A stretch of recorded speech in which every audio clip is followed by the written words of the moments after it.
And hello, everybody. Welcome to our AEW All In Texas review. Wai Ting joining myself, John Pollock. And Mr. Ting, in the whole lead up to All In Texas, the topic of discussion has been Hangman Page as the true central main character of AEW in this whole lead up. But several years ago, he was not the main character. Instead, he was working with the main character, who once famously said, "What has Hangman Page ever done? He jeopardized $1 million house." And here we are, all these years later, and the man that is crowned champion again built a $3 million house. Yes, Kind of poetic. I guess so. Yeah, very interesting. Yeah. I mean, there's a lot of, I think, poetry you could probably pull from this particular moment tonight. And I think this very relatively short sort of history of this company. I feel like so much of it is kind of wrapped up in this evening and like the result of this particular show. It really did feel like a major sort of like years long finale of something, you know. It did. I thought that this was already like one of the best promoted pay-per-views the company has ever done, and I'm sure some will believe the best that they have ever done. They have had bigger shows, not many, but the two Wembley ones were bigger. But it seemed that this one, without knowing how this did on pay-per-view, which is a big part of the equation, like from a just critical standpoint, it felt like this was a significant high, and I think it was accelerated by the fact that 8 months ago, I can't remember a time when fan fan support of this promotion had fallen to the degree of which it had, where it just felt as though they they got their TV deal, which was a major win, but it was an absolute clear cut number two. And even worse, it was becoming the uncool product in comparison to the big industry leader. And in the last 6 months, I think at least that perception has changed. This is not a company that is leapfrogging the WWE, but they had a show to build to. They booked it outstanding, and tonight they got to bear the fruits of all of this toward this big moment. And at the end of it, you felt like this was a massive win for AEW on this night, drawing what they did and having the big moment at the end of the night. And for that, their audience were willing to dedicate a third of an entire day to AEW. hmm Yeah, I mean, obviously, I think business metrics are incredibly important, and I think they tell a bigger story about like direction of the industry and direction of even the creative for both of these companies. But I think what's tougher to be measured is creative satisfaction and creative acclaim. And if they aren't touching the WWE in terms of pure numbers and finances, I definitely think with output like this show and a lot of their recent television and storylines, I think they are more than meeting, if not exceeding, the creative output of the WWE.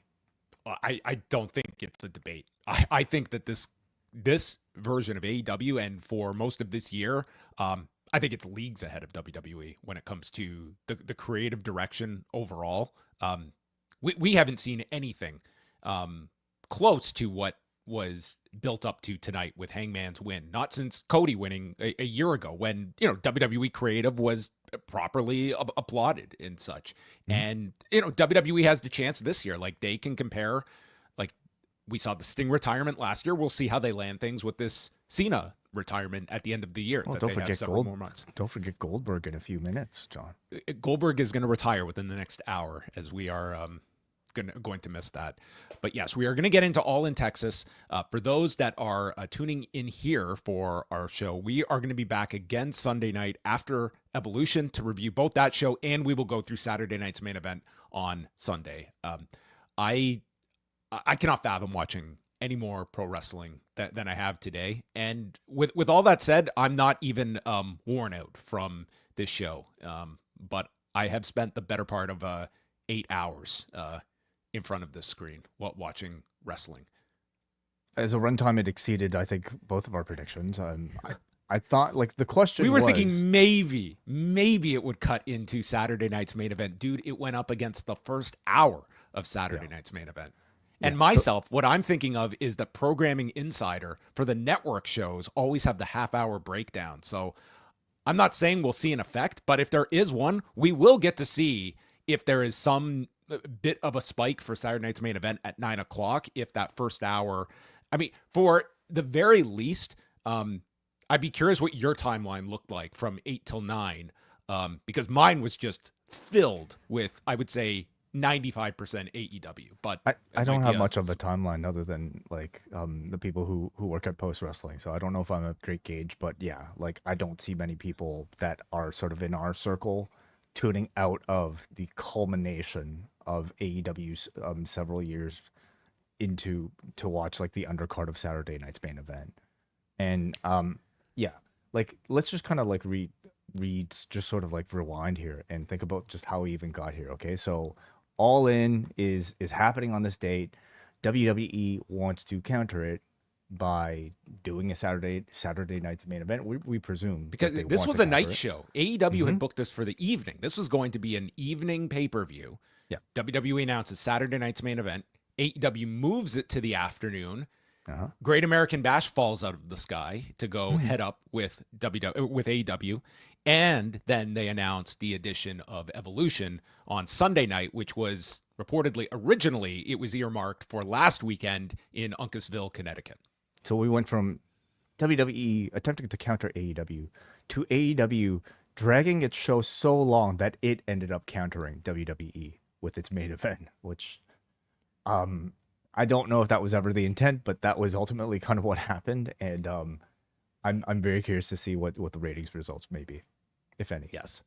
Like what did you feel about like the show length in totality? And I mean, I don't think there's going to be too many examples of a show that, I mean, the first hour of the 0 hour was really just talking. And then the second hour was the wrestling matches.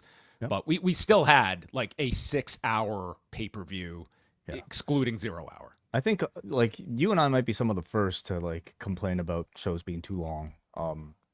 And I think it's still a valid criticism for a lot of their events.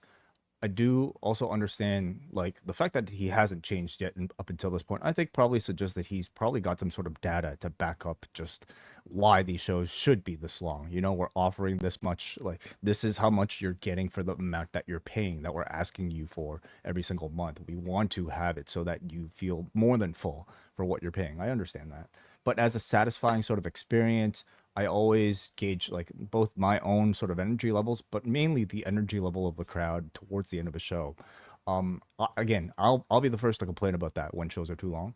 I make an exception when it's your biggest show of the year and you have multiple storylines that have been like deeply invested into, and I certainly didn't feel like, maybe with some exceptions, but like I think for almost the entirety of the show, I didn't think anything felt like it overstayed its welcome. I thought there was one match that really suffered from crowd reaction, and it was not, to me, a crowd that was tired. I thought it was a crowd that was extremely depressed over Adam Cole that I think took the life out of this stadium. But then they gave you this incredible feel-good moment that totally came out of nowhere in that TNT title match as well. I thought the same as you.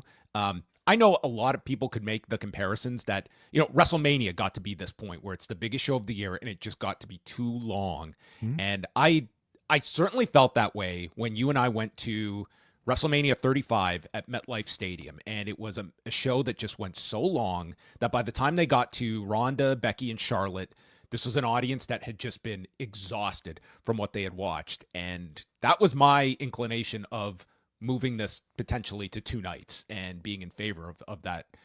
I can't say that this, like the last 3 matches, I think there was a lesson there that on a show like this, a buffer match near the end, I think would have been death. I think that would have been just a totally, instead they went and put their 3, I would say the 3 biggest matches on last. None of them suffered from that. I think in some ways, Toni Storm and Mercedes Moné were in the toughest spot on the whole card because they had sat through 4.5 to 5 hours, and you had 2 massive epics still to come. So it's like we've sat through so much, and we're going to be here a lot longer tonight.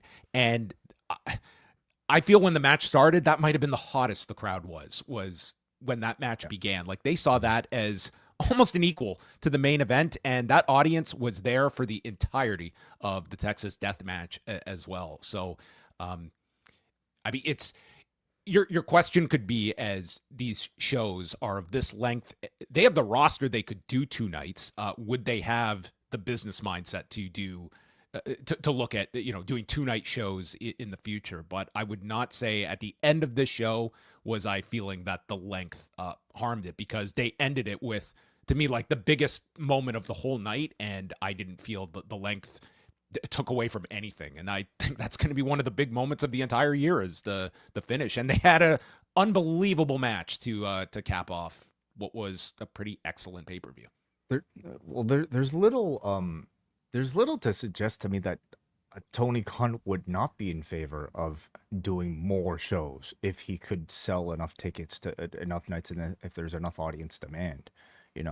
What do you think they would have drawn if this were 2 nights at I don't think Globe they're ready. Life Field? They're still sort of in, like, they did not.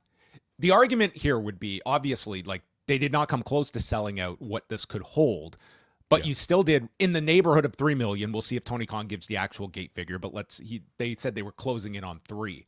Like, if you came back the second night and you're getting like 2 million, like, is that a like that's what you're weighing here? Like, how much of your audience, if they're going for one night, they're going for the second one? Thing is, we're still in a phase with AEW where, like, they're scaling back on the size of these buildings. Like, when TV is healthier, when your other metrics are healthier, and you can really say the company is hotter and everything is firing, then I think you satisfy that audience demand by spreading this out into 2 nights. As it exists, I still think they're somewhat in recovery mode, and not really ready for that sort of experiment yet. All right, we have a lot to get into, so let us start. Before we get into the 0-hour matches, just want to go over a few things from the last 24 hours. Supercard of Honor went down on Friday. I got to see the final 2 matches. It's going to be so forgotten this weekend, unfortunately, but maybe not, because it was that great, and that was Bandido and Konosuke Takeshita. That I thought earlier in this week, I was like, this could be one of the matches of the weekend. And when I was done watching this, I was like, there's probably a good chance that something will outdo this on Saturday night, but my God, is it going to have to be incredible. I thought this was full 5. This was easily one of the best matches of the year, and I think it's going to get votes for match of the year. It was some of the sequences and the drama behind the near falls. They had some of the most creative near fall setups in this match, and this crowd of like 1,000 was just going insane for this. I couldn't say enough things about this match. It was just 30 minutes of excellence, and it was very interesting as well that both of them got big reactions coming out tonight in the Casino Gauntlet. And when they did the stare off, like, this whole audience, like, they were buzzing here. And it's not like we had 25,000 people watching this pay-per-view last night, but there were enough in this building that saw this as a big deal and knew what happened 24 hours prior. So I highly, highly recommend this match amongst the sea of wrestling this weekend. Yeah. I watched it too. I was way too tired, I think, to really appreciate it. I mean, I did SmackDown last night, and it was just like the amount of wrestling I'm ingesting this much. This week is just way too much. But it would look to be a very good match. I just can't give a proper assessment of it in my state. As well, coming out, we're not going to go through Great American Bash. Maybe we'll, like, I haven't seen any of that show, but they did confirm on the broadcast Heatwave will be August 24th in Lowell, Massachusetts, which is the same day as Forbidden Door. It was interesting because when they promoted Forbidden Door on today's show, I don't think they gave a start time, but presumably that will be an afternoon show to accommodate the probably going to go directly head to head with Forbidden Door. Well, no, Heatwave is in the evening. Heatwave is in the evening. Okay. And Forbidden Door will be in the afternoon, right? Because it's the UK. Yeah. Okay. And Yes, and the other big news, obviously, of the day is Adam Cole, who they announced on the 0 Hour, not medically cleared to compete on the show, and they stated that he would be vacating the TNT Championship, which right there, when they say they were stripping him of the title as opposed to doing the interim deal, you got the sense that probably it's something bad. And so the makeshift match would be Kyle Fletcher, his original opponent, Daniel Garcia, Dustin Rhodes, and Sammy Guevara. And we can talk about this a little now. Cole did come out in front of the audience, and I mean, this man looked totally broken at this news. He wrestled on Thursday, so that's when the injury took place. He did not disclose what the injury is, but stated his health issues are going to take him away for a long time. And then he went so far as to say, I don't want to talk retirement yet because I'm not in the right headspace. But in case it is, like, I want to come out and thank all of you. And I mean, I thought this totally just deflated this audience who felt heartbroken for this guy who has had the worst of luck over the last 3 years when it's come to concussions, to destroying his foot at the Grand Slam event last year, and now this latest one, which, I mean, who knows the extent of it. I mean, obviously people are going to be speculating upon the fact that, you know, this is probably concussion related, but we don't know that for sure of what he's dealing with. But regardless, like the fact that retirement even came up here, it tells you this is a pretty serious deal. And it was obviously like the lowest point of the show, just from an emotional standpoint for a lot of people who, you know, it's like you just saw him on Thursday and it had to have just, you know, been out of nowhere. Yeah. So I thought, yeah, I mean, it's heartbreaking news, obviously. And it definitely had an effect on the match that followed it.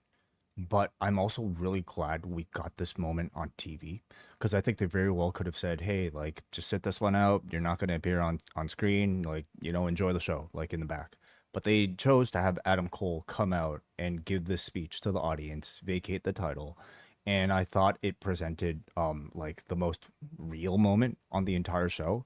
It's a heartbreaking moment, but it's one of real emotion that exists in this very like difficult sport that these men choose to engage in. And I thought it allowed him at least like this one moment on this stage in front of this massive audience.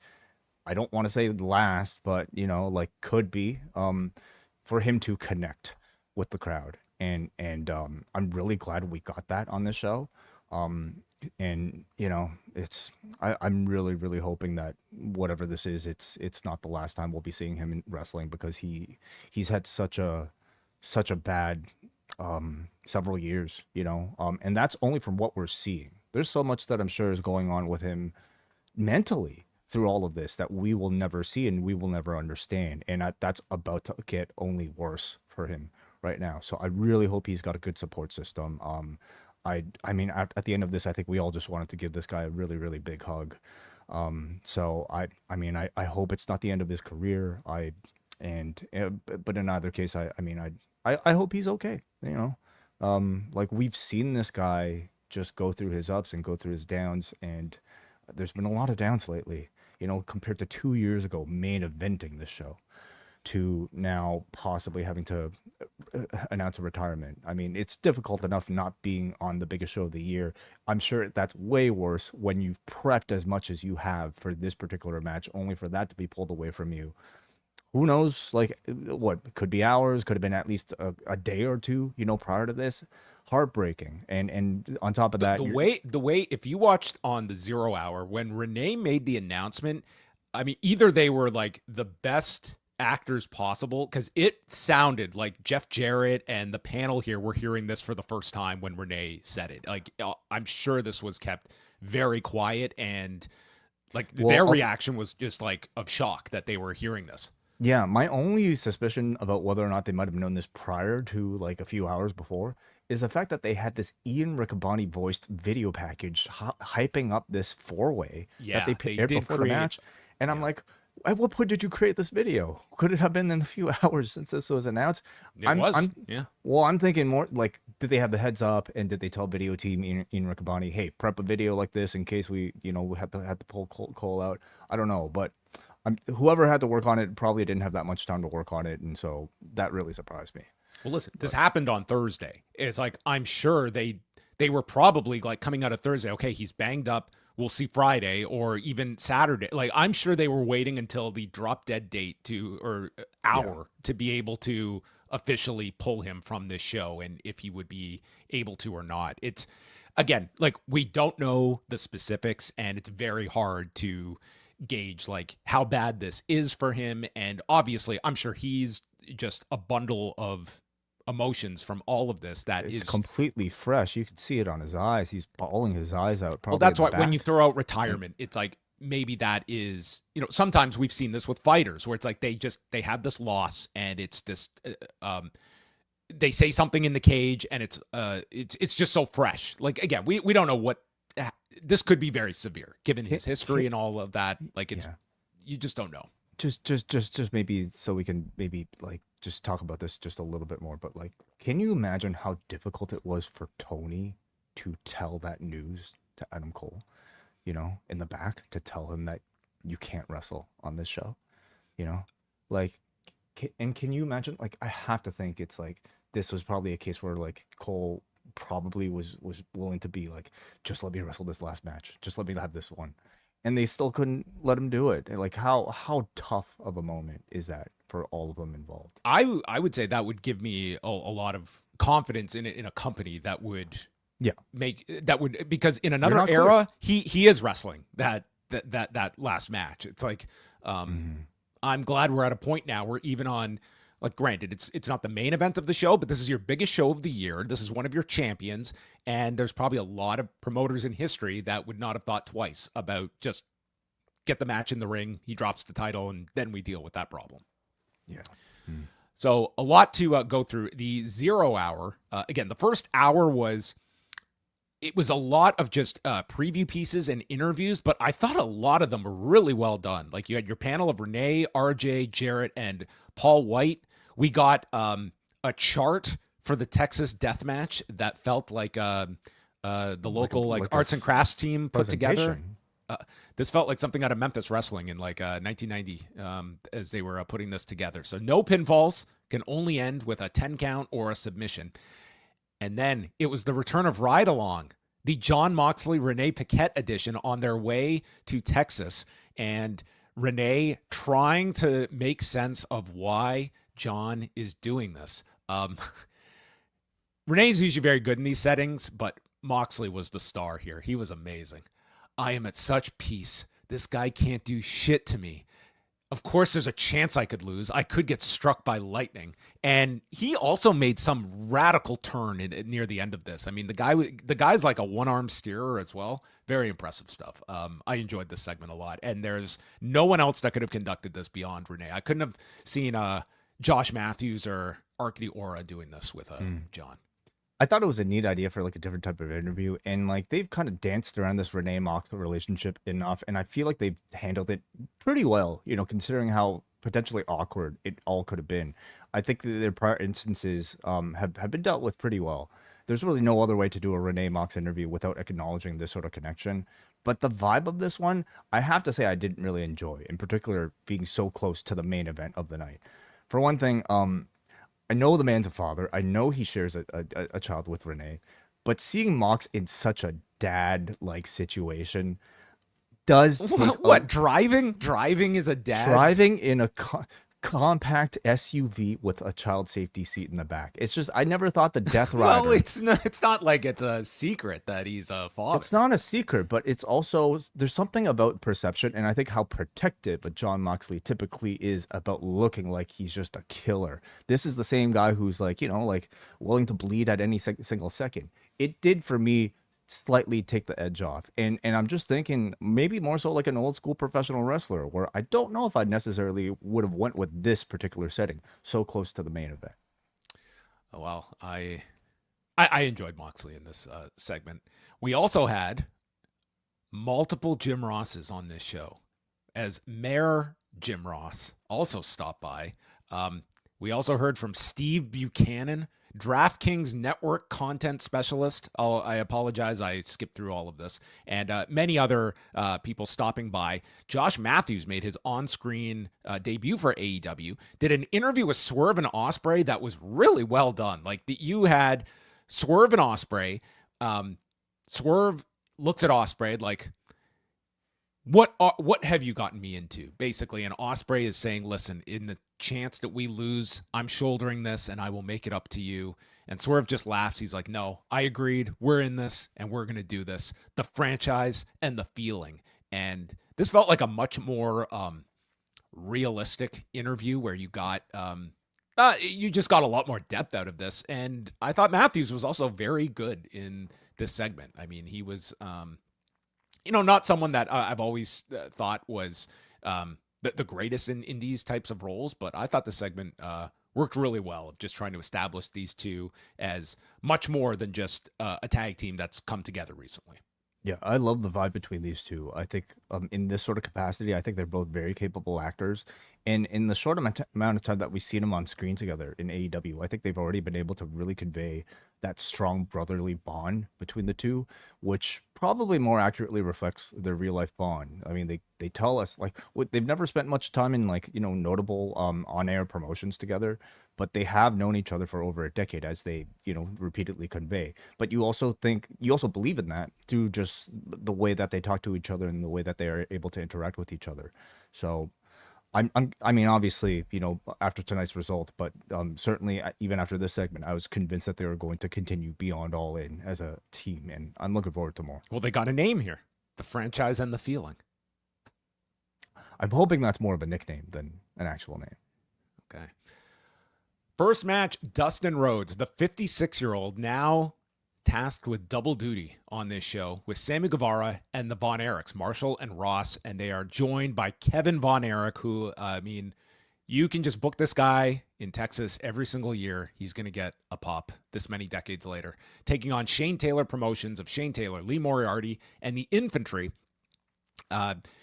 So this was basically for Kevin Von Erich to get his big moment, and he was opposite Anthony Ogogo, who was in the corner of Shane Taylor Promotions. Also showing up to back up Kevin were Wyatt and Wayne Rhodes, the grandchildren of Dusty and Dustin's nephews that have been training and in the ROH pipeline.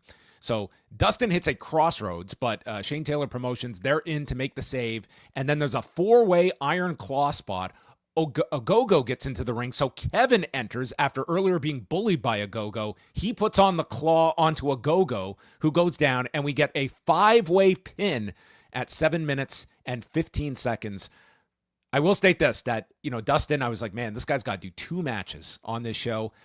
He did basically nothing in this match, and this was all for the Iron Claw spot at the end. And that was that. We got the big photo op at the end with the Von Erichs, the Rhodes, and Sammy Guevara. Yeah, they could have adjusted the match, knowing that the two of these men were going to do some double duty. But either way, like I thought they didn't need to do a whole lot here to spike the crowd. It was totally fine for an opener on a 12 match card, where I thought their job was to just set up that Iron Claw at the end, and that delivered. I thought STP did a good job for their role. Perfectly fine for an opener, highlighting the show being a very Texas heavy, I guess, match. And yeah, should they have made this a 10-man tag just so Kevin could have gotten a win on his cage match profile in 2025? I don't know if he basically pinned the guy at the end. I mean, it's I wonder if they have the insurance for that. I don't know if that comes with an AEW deal which he signed. Not sure. So there you go. Fun opener. I mean, nothing special, but it was the Iron Claw spot. That was what it was for, and I'm glad they did it in Texas. If anything, you could have argued like they could have made Kevin more of some of like the local. You couldn't promotion. really do this anywhere else. I don't think. I don't know if it would make sense. Yeah. No, they should do at least one big show a year in Mexico, one big show a year in Texas, and you get Mystico, you get Kevin Von Erich, you get all your local stars.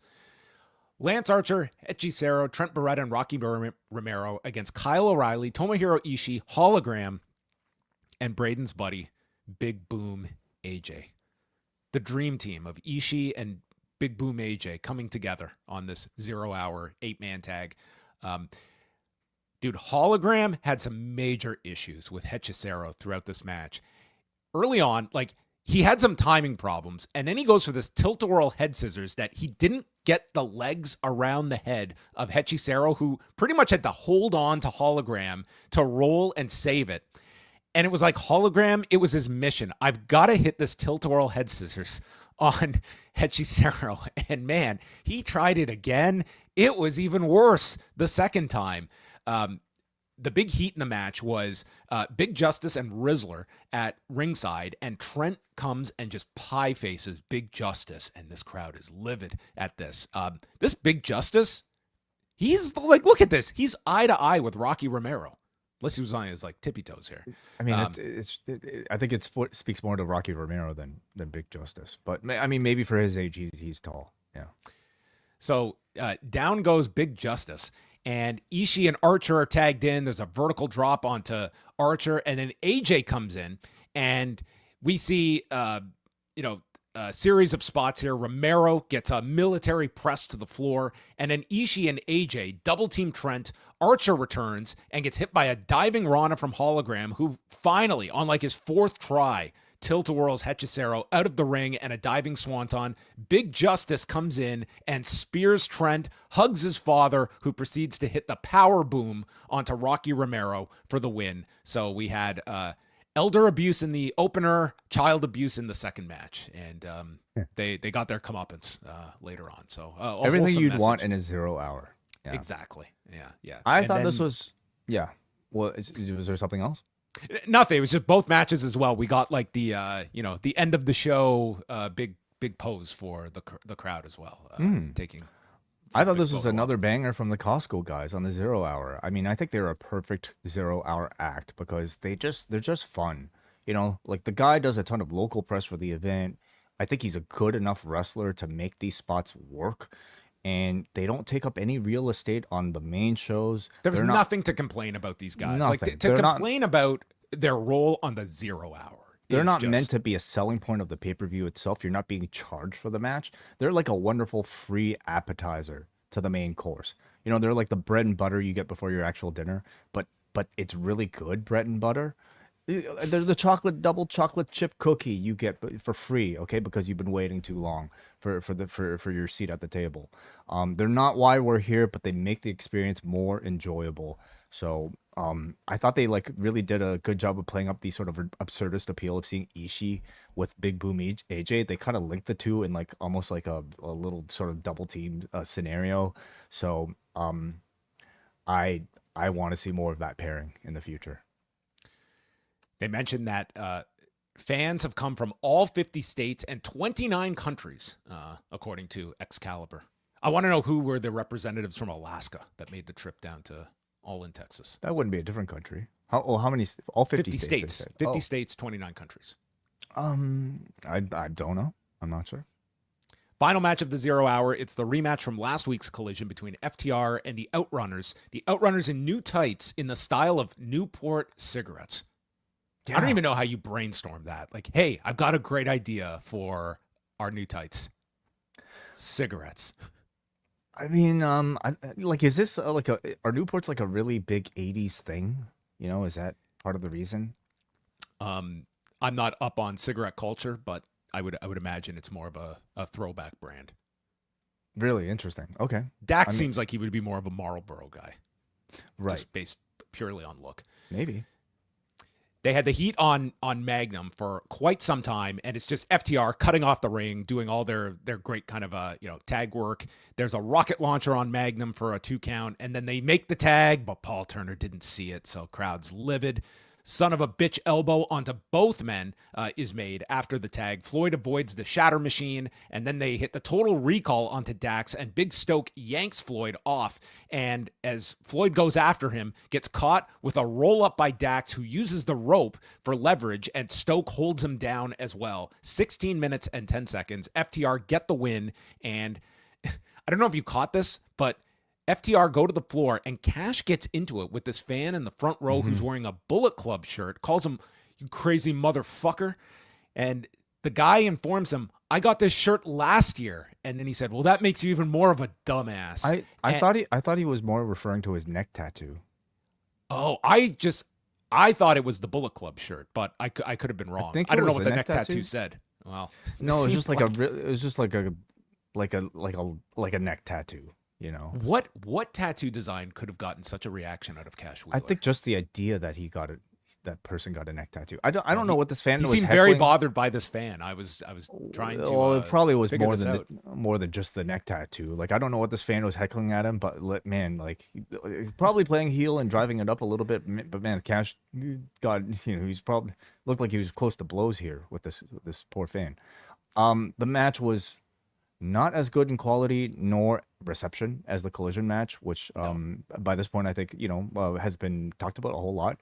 I thought there were a lot more blemishes in this one. The Collision match to me looked a lot cleaner and precisely executed, and it was also hurt by, I think, a bigger percentage of this crowd maybe not being as familiar or not as into the Outrunners act. So the heat on Magnum to me did not garner nearly as much of a response as what made that Collision match work so well. But it wasn't a bad showing, still very entertaining, but I thought they failed to improve on what they delivered on Collision, which you kind of expect them to do on a bigger stage like this.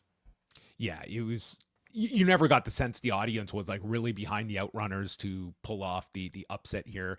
And there was even a note made by Dax later when they were on commentary that FTR is undefeated this year in tag matches as well. So they're making that part of their case for deserving the tag title shot.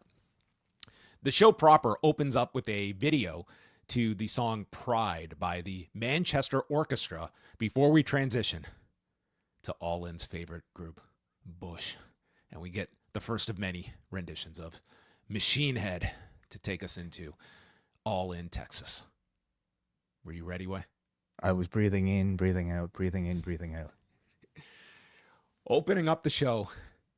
I know I say this sometimes, but this one I really put the emphasis on. This feels like it was so long ago. Like, it feels like this was like 2 days ago that I was watching this trios title match.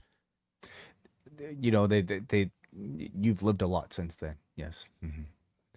Samoa Joe, Powerhouse Hobbs, and Katsuyori Shibata against Claudio, Yuta, and Gabe Kidd for the tag titles. So Shibata and Kidd pick up right where they left off on Thursday's Collision, and they go like full. Oh my God! This non-stop man never... chop battle. Yes. Well, okay. Chop battle, and there were more moments to come. More to come. Yes. I mean, I will say this: Shibata has all the trust in the world in Gabe Kidd, or he just says, "Fuck it, just throw everything at me." Because did you see their match on Thursday? I did. Yes, I was not paying as close attention as something like this. I thought it was like as far as I think I've seen Shibata go, in a match during this whole return. And I mean, like, you and I were joking on Wednesday, like this could have been like a Forbidden Door match, and I think they're not going in that direction. But this could have. I do feel those two saw that as like a big deal for them to get a singles match on Thursday. If this was in Japan, this would be at Wrestle Kingdom as like one of the main events of the evening. This was announced on a couple hours notice on Thursday, and I'm sorry, this is one that there was just, to me, like these two treated this like they had a pay-per-view on Thursday. Like, it clearly meant a lot because of the backstory, and they just, it was just thrown out there as a match on Thursday, and picked up here. Shibata's chest is so red early on, and then we see Shibata and Claudio trading uppercuts, big meat chants for Hobbs, who looked very good in this match as well. And Claudio lifts up Hobbs for a doomsday device. Yuta comes off the top, and it's countered with a power slam by Hobbs off the shoulders of Claudio. There was so much impressiveness in terms of all of this, from Claudio lifting this guy to Hobbs rotating enough to Yuta agreeing to this. I mean, it was phenomenal. Shibata kicks out at one after a brainbuster by Kidd, and then Kidd hits a headbutt, a protected one, but nonetheless, Excalibur noting that he did have to retire due to head issues in the past. That's putting it very lightly. Head issues. But yeah, like He thought he was thinking a lot. He got headaches. I mean, yeah, I don't know if I'd ever think the day would come where I would see Katsuyori Shibata even take a worked headbutt to the head. I mean, again, a lot of trust. I've never taken even a worked headbutt. Maybe there's a certain art to it that makes it perfectly safe. I'm sure there is, but I they are just, you know, treating this man as if none of those things ever really happened. And you know, if he's healthy and this is his creative choice, then great, so be it. I still definitely wince a little when I see these. The ring gets cleared after Shibata lands a running boot, and the ring is left with Yuta stuck on the turnbuckle. Joe comes over. Dude, when he lifted him for the muscle buster, 25,000 people exploded. It was so loud as he hit the muscle buster and pinned Yuta in 14 minutes and 10 seconds in what I thought was like very, very good opening match. It would not be in the upper echelon by the end of this show, but strong start to the show. And then big angle afterwards as the Death Riders and Kid attacked the champions, including a neutralizer and Kid's drill a hole pile driver, followed by chair shots. And then they wrapped the chair around Joe's neck with Claudio stomping it. And we got our first of multiple stretcher jobs on this show as Joe was removed and thus would not be a factor in the main event or anywhere else on the show. Mm-hmm. I thought it was a good choice for opener because it gave us a bit of a preview for the main event thematically, you know, and it also gave us plenty of distance from it. So, you know, you kind of got your first chapter of the full story and then you kind of had to wait till the end to see it close. It mainly consisted, as usual here, of the Opps beating the shit out of Wheeler Yuta. And Wheeler Yuta, I think, continues to prove his worth in a stable like this because he is a great ragdoll for a team like the Opps to just look great, you know. Kid is an awesome addition to the Death Riders. I mean, I say this not from the perspective of being a New Japan viewer who might very much disagree with his addition, but as just like a sort of like pure like bringer of like that sort of energy, I think he's a great addition to the stable. The combination of Kid with Samoa Joe is one I'd really love to see in a deeper feud in the future. Just those personalities, I think, would result in some excellent storytelling. And man, Hobbs, man, I thought Hobbs, like this guy has come along really well in terms of understanding how to work as a big man, but also in the context of AEW that you do have to stand out in certain ways and do ambitious things. And I think he's really got like the personality aspect down of his character. And I think this unit with Shibata and Joe, it's done a lot as opposed to, I know a lot of people wanted to see him get this big singles run, but I think it's really benefited him to be part of this trios unit. And he's, you know, someone that can ascend to a higher level, but I think he's really gotten that poise down as part of this unit. Yeah, like it's just such a deep sea right now in the singles division that I think like this spot is perfect for Hobbs. Once you continue to build this establishment, getting into a singles program with other members of the Opps is, I think, that much more of a better gateway to a singles push.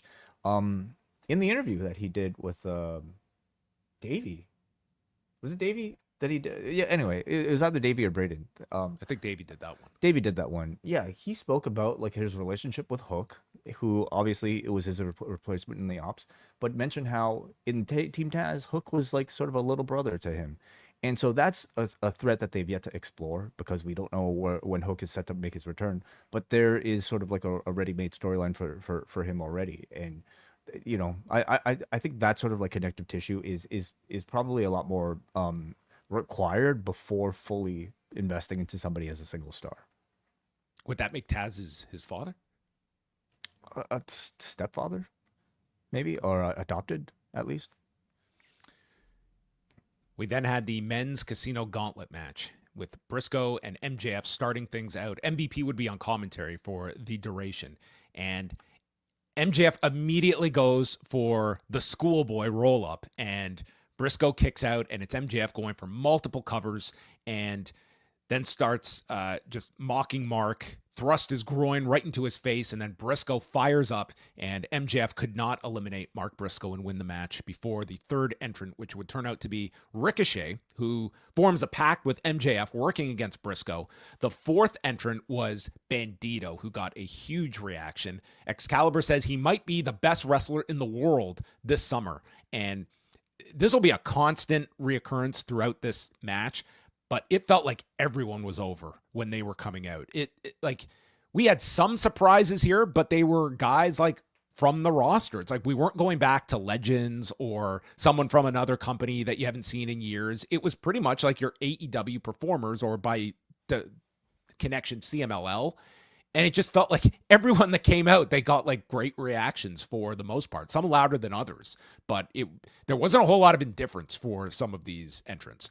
Takeshita was 5th, and Shivani's just praising their match from Supercard of Honor, calling it one of the best matches he's ever seen.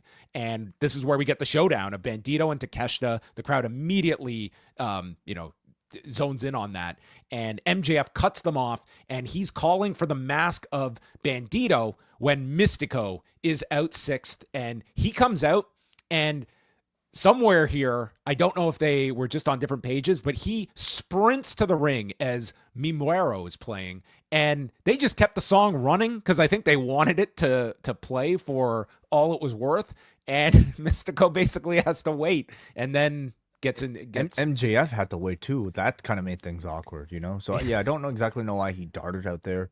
Like clearly, they wanted this guy to milk the entrance, and they wanted to recreate Arena Mexico here. Well, they wanted to at least hit the chorus, right? And they kind of awkwardly had to stand there to let the chaos play out before they could fight. Maybe Mystico could have gone up to one Adam Copeland and said, "Hey, how do you balance urgency with also doing your full out entrance?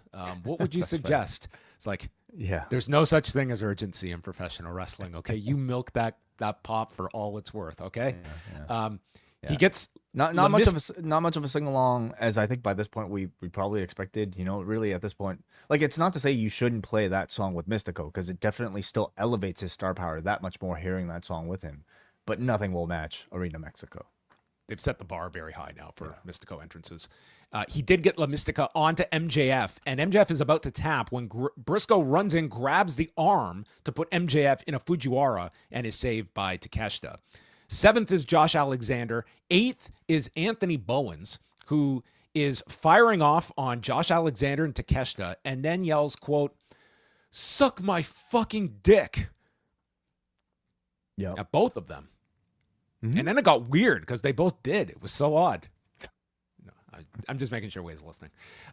Josh then catches Ricochet on his shoulders and launches him into a Takeshita knee strike. Roderick Strong is out 9th. This is when I noted like everyone was over, because there was a Roddy chant coming from this crowd. So, this was a crowd that came to cheer and have a good time. 10th is Brody King, who felt like a superstar coming out here. I mean, it was a roar as he came out, and he's delivering 4-way cannonballs. 11th is our surprise entrant, the returning and shaved Juice Robinson, who comes out and, he got like a nice reaction coming back. He's been gone since the Continental Classic.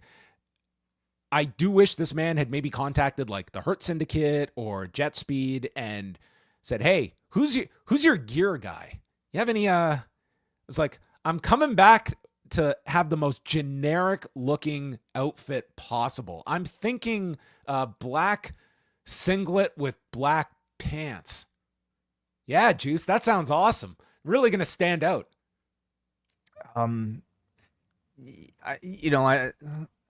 I guess I wonder what he could wear to maybe look a little bit more different. I mean, maybe he felt like the lack of beard was enough of a change up, Do you miss the dreadlocks? Should he have brought that back? He could pull off the dreadlocks. Yeah, this is it's enough that you can tell this is Juice Robinson, but he looks very different, and he's definitely got in better shape. You can see. Yeah. Definitely looks a little bit more like a baby face, with this clean shaven look. I always like it when people after a long layoff come back with a different look, different something, and the crowd responded pretty well for him. So follow up is everything with something like this. So we'll see if it leads to anything significant. The Gates of Agony show up, and they're just helping out Ricochet, and then they're trying to fend off anyone from entering the ring to help Ricochet. When the Guns make their return, crowd went wild for them. They attack the Gates, hit the 310 to Yuma, and then they fight with the Gates of Agony to the back. So probably a program that comes out of this as well. Kota Ibushi is 12th, and he just lit everybody up with kicks. Nigel is stating he's going through the odds. He says, Pistol Pez Watley has a 100-1 chance from the odds makers to win this, which would be really tough when this guy died 20 years ago. The Beast Mortos was 13th, and then we saw Bandido and Ricochet go at it. That was a lot of fun. 14th is Max Caster, who walks by a laid out Anthony Bowens on the ramp. He's doing his "Let's go, Max. You're the best wrestler alive." He gets hit with there's a J driller that is hit onto Roderick Strong. MJF then clears him out of the ring, and it's Briscoe hitting the J driller and gets tossed out by MJF, who then steals the fall on poor Roderick Strong here. Dude, 34 minutes and 55 seconds. It was at this moment that I mentally was prepared that this was going to be the longest show in AEW history, because this match, the second of the pay-per-view, going 35 minutes, I realized, and this would be, nothing on this show you can say was shorted on time. They gave time for everything on this show. The shortest match on the pay-per-view was like 14 minutes. This is the longest show in AEW history. Oh, right? easily. Yes. Yeah. So I overall enjoyed the Gauntlet. I think I just enjoy the Gauntlet, period. And like the collection of talents in AEW is so strong right now that even like what is essentially sort of like their version of the Rambo is incredibly stacked. Even to make a match like this, you have to be pretty damn good.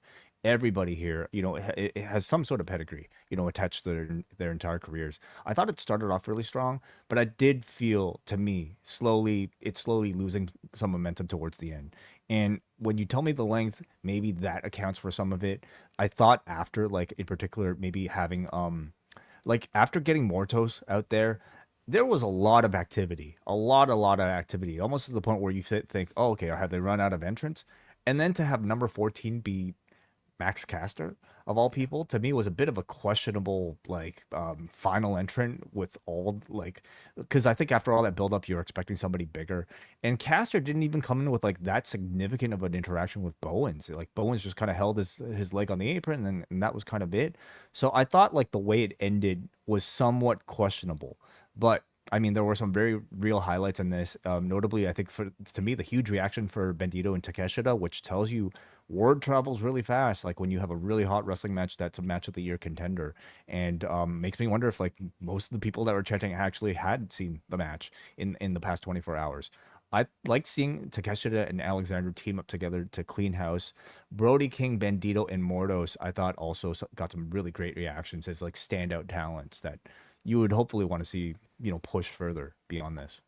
Yeah. As you mentioned, or both of us talked about in the preview, MJF was probably the safest person to go with coming out of this. Although, man, there was definitely something to the amount of momentum you could sense of a Mark Briscoe that picked up through just, forget just that incredible Players Tribune piece, but just the promo on Collision and, the talkie talk on Wednesday. There's just such a rooting interest in this guy. And based off the finish, I do imagine we're going to follow with coming out of this, you're going to get to MJF Mystico, and you're probably going to do MJF and Mark Briscoe on TV or something coming out of this after the fall was stolen. Yeah. The cashing gimmick with MJF, I think, just kind of makes perfect sense given the type of cowardly character that he is. So I know that they probably have longer term plans for MJF as a future champion, especially opposing Hangman Page. So that makes all the sense in the world. But man, this past several weeks, I think Mark Briscoe really has, to me, in my eyes, escalated himself to a higher status where I very much could see him as a future face of the company. Big Stoke says they are now done with the Outrunners, and they're going to be watching the tag title match, including FTR being out there for commentary later tonight. Four-way match with Daniel Garcia, Dustin Rhodes, Kyle Fletcher, and Sammy Guevara for the vacant TNT title. They threw together a new video voiced by Ian Riccaboni, and this is where Adam Cole comes out with the belt. He's just trying to hold it together here. They state that he was injured on Thursday at the hands of Kyle Fletcher, and that Strong, and as well, Roderick and Kyle O'Reilly were also ringside here. He apologizes to the fans. He's going to be gone for a while. Doesn't want to talk retirement, but indicates it is possible. And he's just breaking down here. He thanks the fans for letting him live out his dream and for being with him through his highs and a lot of his lows in AEW. And as he's walking to the back, Daniel Garcia comes out to give him a hug. And yeah, it was a really sad moment. And I think like the audience, like they felt like really down off of what was clearly a very real, health situation here with Adam Cole, and obviously a very unexpected one.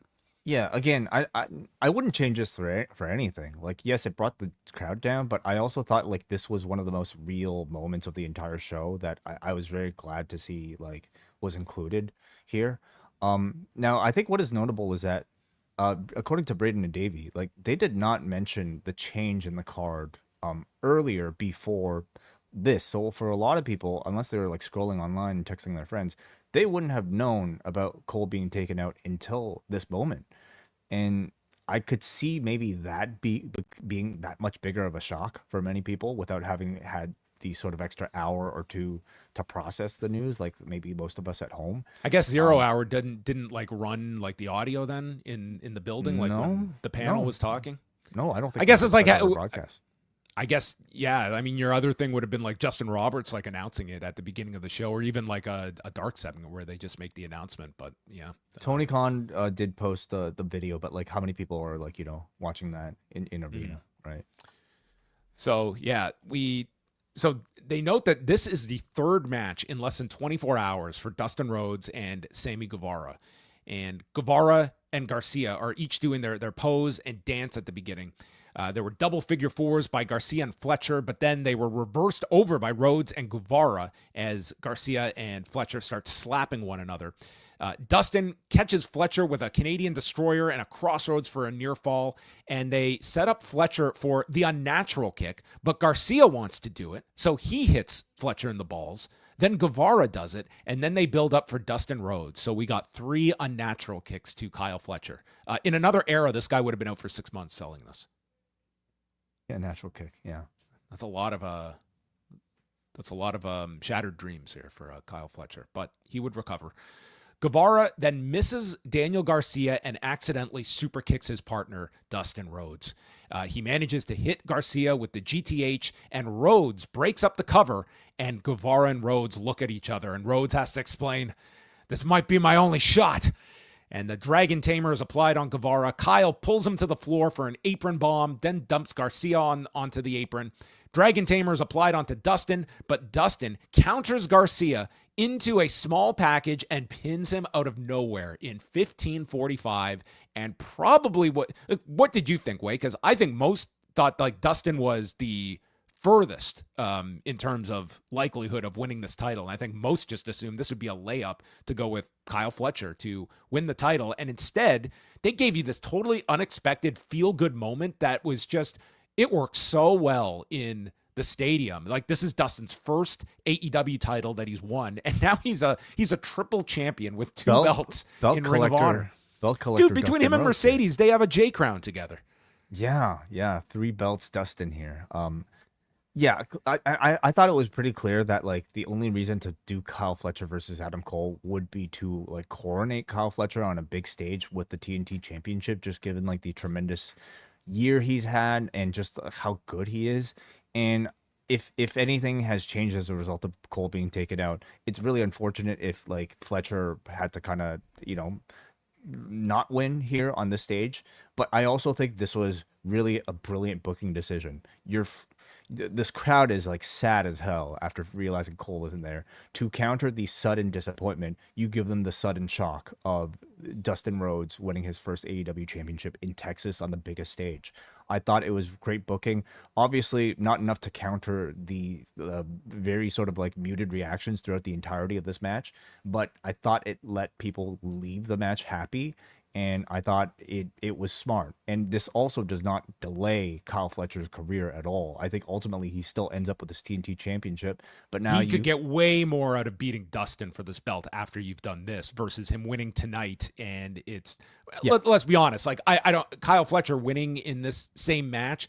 I don't think it's remembered anywhere like Dustin's is. And Kyle can get his big win down the road when it's time to do it. And I think you could get a little run here out of Dustin on AEW itself. Like he's been just on ROH for so long that, doing a couple title matches before he loses it, I think is a great direction to go. Let's also maybe mention the sort of like, so Dustin was great at selling the emotion of winning this TNT Oh, this guy was in tears at the end. I mean, he made this feel like a life's accomplishment winning this belt. He made this TNT championship suddenly feel way more important than I think anybody else winning could have made it feel. I think maybe part of that is a story they could tell, being that this was essentially Cody's championship. Cody never won the big one, and so this is sort of like their family, or at least there's some sort of family lineage attached to it. I also am curious about the storytelling they're doing with Sammy Guevara. There's a lot of they're teasing tension, obviously here, and as a way for Sammy to re-enter like the AEW universe. A feud with Dustin over this championship, or possibly costing him the championship before he drops it to Kyle Fletcher, for instance, would be a great way to reintroduce Sammy as a heel. I took that as well. It was the same. Like you had everyone here was like congratulating Dustin, and Sammy's just off in the corner and you're not sure, but then eventually he goes over and he offers his hand to Dustin. But I thought the same thing, is that I think it would have been an easy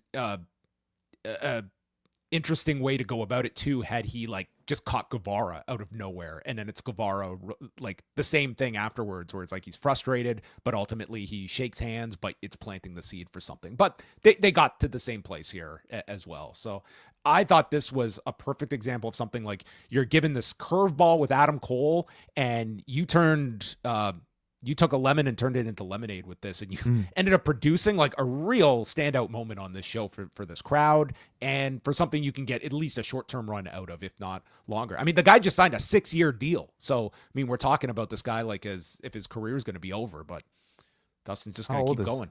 How old is he? 56, dude. It'll take him to 60. He's not going to wrestle these 6 years, but he does have a 6-year deal that he signed earlier.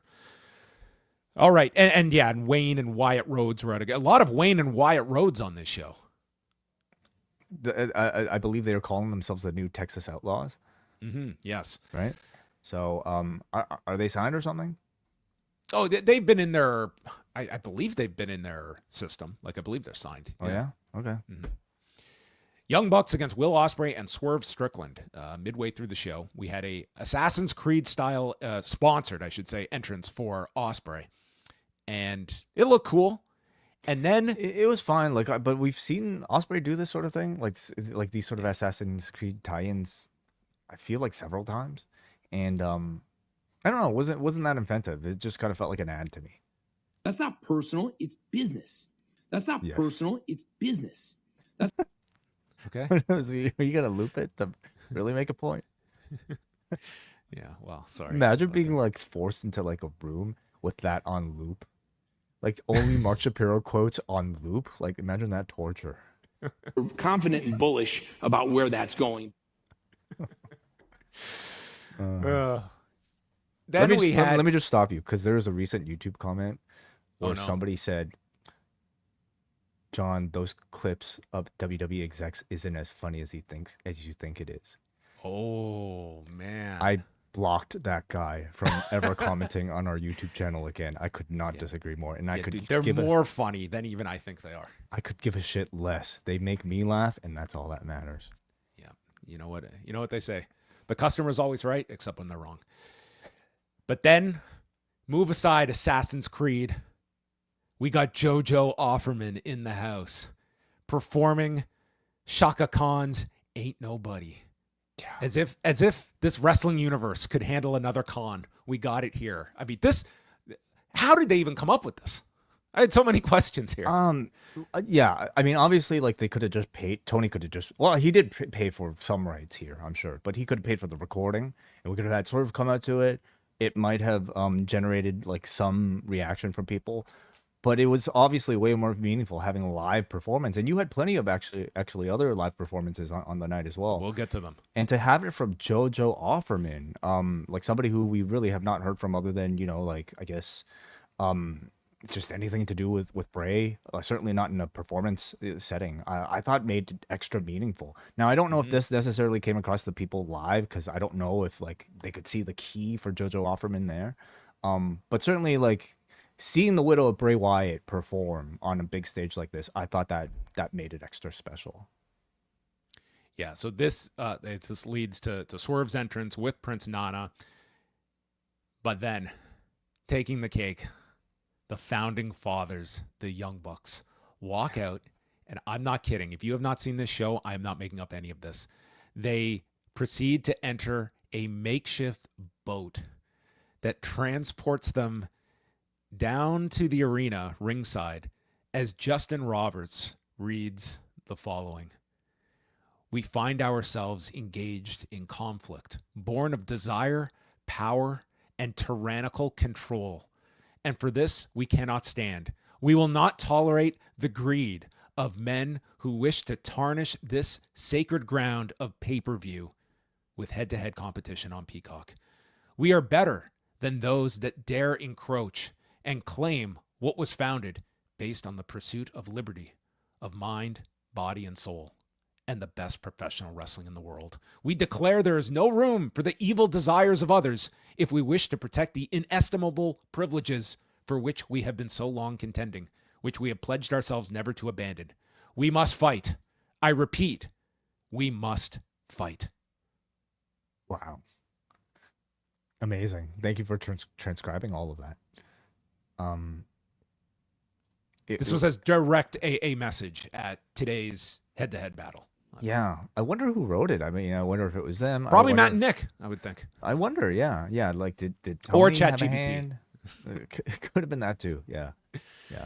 This boat was something. This was quite something. I mean, this is where AEW's sweet spot is. It's not Tony Khan going on Twitter and making bad jokes about Shawn Michaels and Triple H. Mm-hmm. It's little subtleties that you have to be able to, like, it's almost like a decoding process that the Bucks were always their best at in the glory days of being the elite, rather than like the low-hanging fruit that's just so easy. Like this, you could have got this or not, but I mean, I took it very clearly as like in a company that over these last few months, they seem to have gone out of their way not to make any acknowledgments to WWE. This was like as much of a message of a volley back at them. It feels to me like Tony has finally maybe learned from the past, where like this was the same guy who I think that's when he came off the worst, was when his he most was so petty was airing that video for CM Punk. That probably got him like the worst, like, negativity that he's ever experienced. And now he's taking the high road of not acknowledging and letting the competition score their own goals on themselves. And that, I think, always makes you look better, especially when your product is clearly better than the other. You don't really have to say anything. I'm serious. I'm not going to sit back and take this fucking shit. Oh, man. We begin the match. Ospreay and Swerve. I like this beginning. Ospreay and Swerve are frustrated because the Young Bucks are like the best team in the world, and we are still a relatively new tag team that, by their admission, we've had 3 to 4 weeks of training camp and we've put some moves together. So it's the two of them we are single stars and we're in their game now. So it made sense at the beginning as the Bucks were outdoing them in all of their attempts. The typical thing is to have just the baby faces shine through this, no matter like who you were. But in this case, they were treating the Bucks as if they were like monster heels, like they were this like final boss type of like entity, which is believable, and it made for a more compelling victory by the end. Excalibur mentioned that Globe Life Field has never hung this much weight above it before, which is one of those statistics that I'm sure is true, but one that as a viewer, I don't need to know that. That just freaked me out. Scared me. Yeah, I guess maybe at least 130 of those pounds being Darby Allin. Jesus Christ. The tag gets made to Swerve. Ospreay and Swerve hit dual Sky Twister presses, one to the floor, one in the ring. Ospreay fires up after selling for a long period, and Nick gets an idea to go for a buckshot, and Ospreay flips back, goes for a powerbomb, which Nick counters, and then we get into what I can best describe as the most insane video game sequence that was going so fast, ending with super kicks, double destroyers by the Bucks, and then Ospreay and Swerve pop up, landing a last-ditch hidden blade house call combo as all four go down and the crowd's going nuts at this. It was an incredible sequence. The coordination and speed of that sequence is amongst the best you will ever see in any sort of like live action type of like fight scene, but except they didn't have the benefit of any sort of like cutting or editing. Like, this was all in real time, and they had one moment to execute it perfectly, and they did it perfectly. Like, I thought this was one of the greatest like tag team wrestling sequences I can remember. And the audience, like, they just went nuts. Like, the audience was like, what are we watching here? And it was just a great sequence. Double styles clashes by Swerve and Ospreay. Bucks kick out. Then we get a Swerve stomp into a Stormbreaker, sending Matt off the shoulders. Nick then super kicks Prince Nana on the floor, which gets tons of heat. Matt low blows Ospreay while Rick Knox is being distracted, and they go for the TK driver to Swerve on the floor, which temporarily takes him out. And it's Nick using a hidden blade on Ospreay, followed by more bang for your buck. They set up the EVP trigger. Swerve comes back from the dead, making the save. And then Ospreay misses Nick, and he accidentally hits Swerve with the hidden blade. And I like the tease of like these two. It's like, are they going to eventually like just fall apart at the seams? And we get a Poison Rana into an EVP trigger on Ospreay. Ospreay kicks out, and the place explodes. They hit a TK driver onto Ospreay. He kicks out of that. Then Ospreay is placed on the rope, and Swerve... Ospreay's like arms are wrapped around the middle rope. They're super kicking him. Swerve staggers in front to serve as a shield to protect Will. So they start teeing off on Swerve with super kicks, and then they go for they end up stopping an EVP trigger. The hidden blade is hit to Nick, and then after a double stomp pile driver onto Matt for a near fall, there's a hidden blade. Nick tackles Swerve onto them, and it ends with a hidden blade house call combo onto Matt in 26 minutes and 20 seconds as Swerve and Ospreay eliminate the EVP titles, and they are free to challenge for the AEW title. This match was amazing. It was absolutely amazing. I mean, I think I went into this one like expecting it to be a possible show stealer, and that I think by the end of the night is debatable, because I think certainly the main event, other matches on this card had a lot of other like maybe emotional attachment going for it. This had some of that. This would blow away most like matches on most pay-per-views, and I think tonight it was like maybe number 3. It was combating like a different level of like pro wrestling that benefited from just incredible catharsis. Now this had some level of that with the EVP storyline and Swerve and Ospreay being great, sort of like rivals turned I thought partners. Sorry to cut you up, but Yeah. I thought the stipulation was amazing because it added Great. so much more interest to what was going to be a great match. And I think a lot of people talked themselves into the idea that could you have seen them taking Swerve and Ospreay out for a year from the title picture? The answer was yes. Mm-hmm. And I thought it was a very believable storyline at the end of it. Yeah, we have to commend something like that because it directly led to a lot of these near falls being that much more believable, because you could see the decision going either way. So I think in terms of that, like, job well done. In terms of just like building the bond between Swerve and Ospreay, I thought they did tremendous work here too. That car angle on Wednesday, I personally really liked a lot. But in this match, I thought they had some excellent storytelling too, with Ospreay and Swerve successfully positioning the Bucks as this very unbeatable team. But as with most Bucks matches, and as with both Swerve and Ospreay matches, it's the in-ring like sort of mastery of just what these guys are able to pull off that is so amazing. And the combination of this Bucks team, I think, still being like very much in their prime of just like perfect execution, doing this sort of video game style, in conjunction with Swerve and Ospreay, who are already now one of my favorite tag teams, seeing how much effort they put into like those creative tag team spots and seeing how perfectly their bodies are able to move together in just perfect sort of unity, with some of these like stereo, spots is breathtaking. Like if you're strictly talking about like in-ring performance in a vacuum, like this was the match of the night. Yeah, I mean, maybe at the end we'll go through maybe our like top 3 matches on the show. Like this was just, it was a fantastic match, and by the end of this one, I mean, it would have been a real like ambitious booking decision to keep these two out for a year. But neither do I believe that these two should be immediate for Hangman either. And I would like to see these two stay as a tag team for, like, you can still do your single stuff with them. But these two, I like the idea of them being a tag team until you're ready to do something where they tag division is about to get hot, like really hot in AEW. Okay, with these two together as a team, with the Golden Lovers reuniting.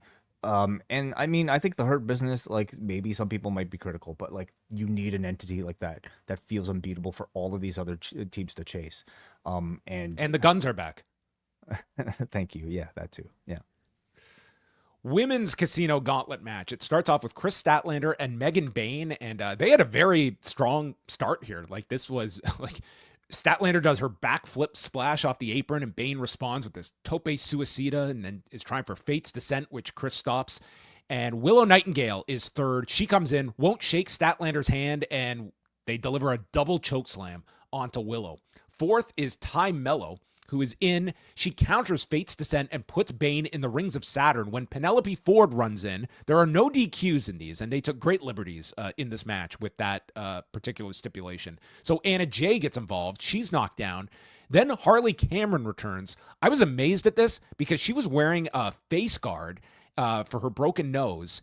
This crowd recognized her immediately. Like before I recognized who this was, like they were going nuts. Unless they were just popping for a new human being that had appeared ringside here. But I mean, she just pops up out of nowhere and it's like, oh my God, that's Harley Cameron. And I didn't even realize who this was until they identified her.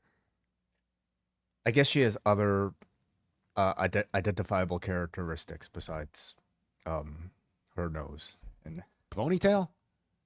Yeah. Yeah. Okay. Well, she was back. She knocked Ford off the turnbuckle, and then Cameron and Jay chase Ford to the back.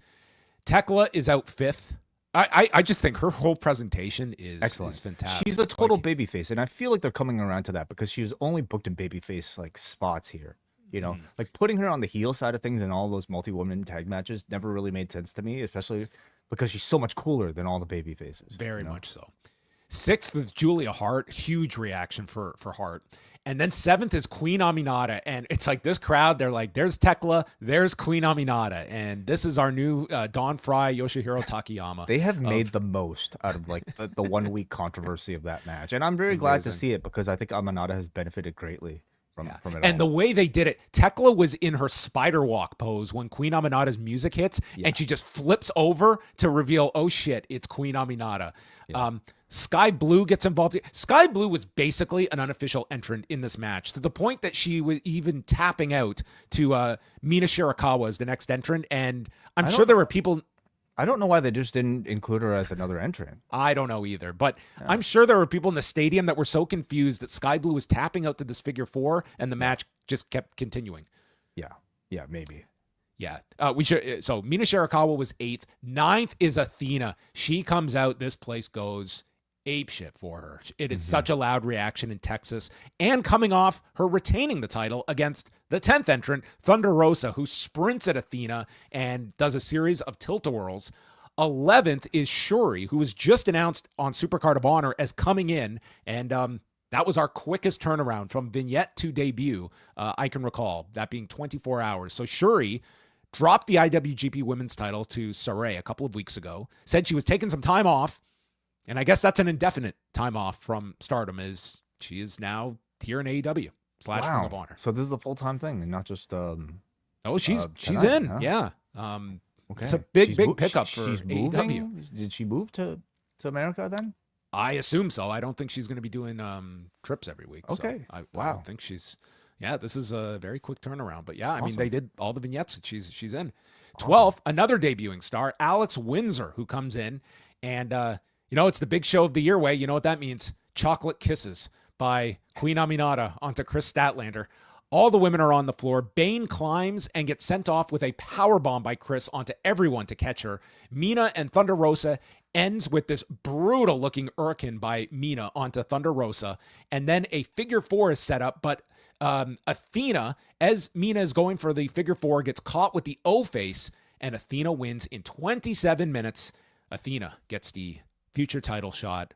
Big reaction for Athena, and I can't say I was thinking about this name until you brought her up during our preview, but as soon as you said her name, I feel like that is maybe the best choice for this, and they ended up going with it. So I thought this was great because I think that's also, added some drama to the women's title match as well, of like who you get paired with here. And I think a lot of people probably lean towards Mercedes winning once you saw Athena get this one. I loved how all of this came together, and I thought this was a great choice. And I'm wondering if they're just going to keep her as on both sides at this point, like having more of an AEW presence, but keep this women's title run going in ROH that clearly they want to go towards this 1,000 days now for her.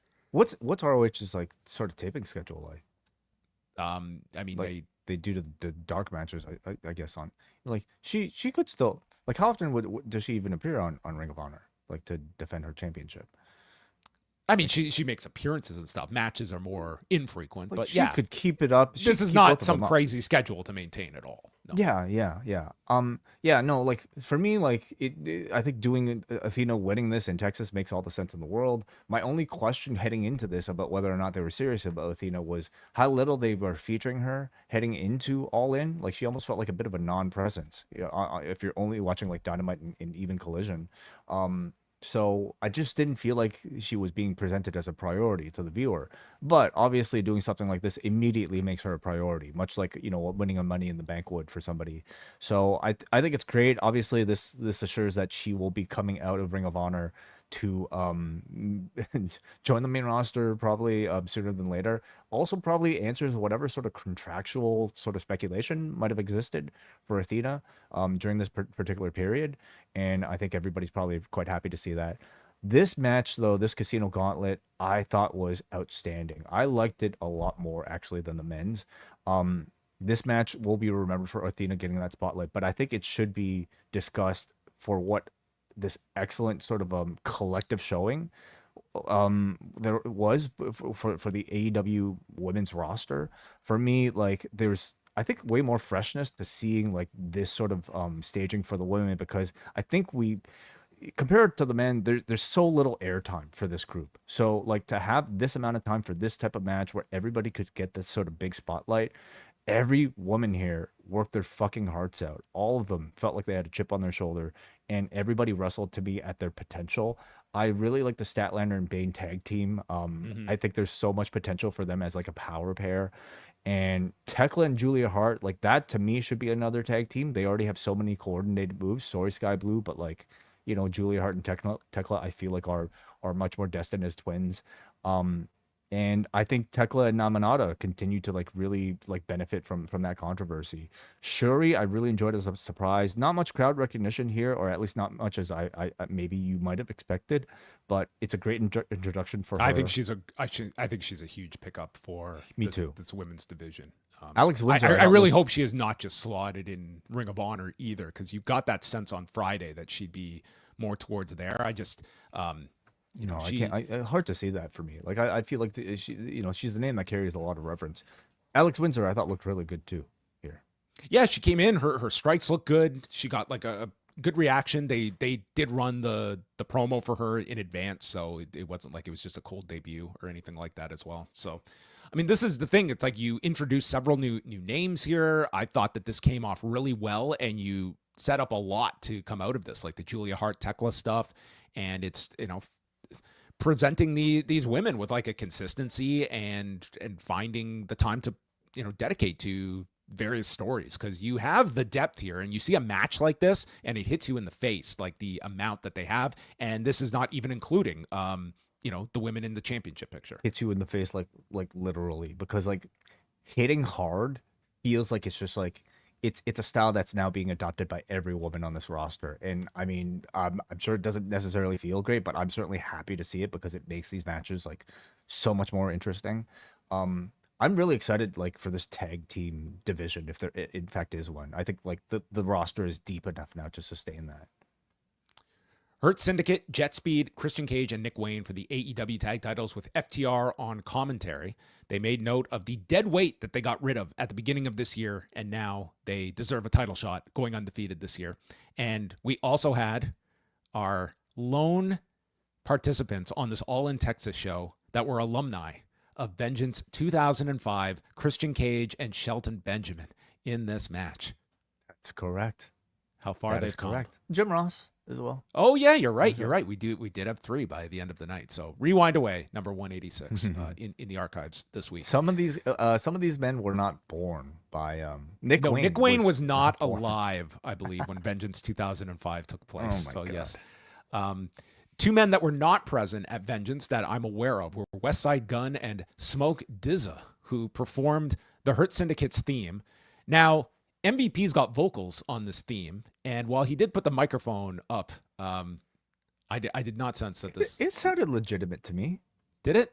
Okay. It did to me, yeah. You have a better eye for this than I do. It was even a little bit like offbeat. You know, he had an earpiece on. Like I fully believe that he did this for real. Okay. Well, you have the better sense of it than I do. I wish I had a better look at Smoke Dizza's airbrushed Hurt Syndicate shirt. That looked. Oh, I really didn't get cool. a good look of it either. Yes. Yeah. MJF was also out in the corner with the Hurt Syndicate. Now, it's a big show, and that meant big show gear for several of the performers here. We had the Hurt Business in this great-looking gear in the colors of the Dallas Cowboys. Jet Speed got their jet-themed coordinated gear. Cage and Wayne, this was like just another day. There was zero coordination between these two. I mean, jet-themed coordinated gear. Well, what would you call this? Oh, this is Speed Racer gear. It's Speed Racer themed. What's like Speed Racer? Well, the cartoon show. Okay. The classic cartoon show. Sorry, I'm an adult. Not familiar. Okay. Speedball. Okay. Well, so this is an old cartoon, so only adults would really know it. Oh, okay. Did you ever watch Speedball? No, Speed Racer. Speed Racer. Speed Racer. Okay, yeah. But the gear says okay.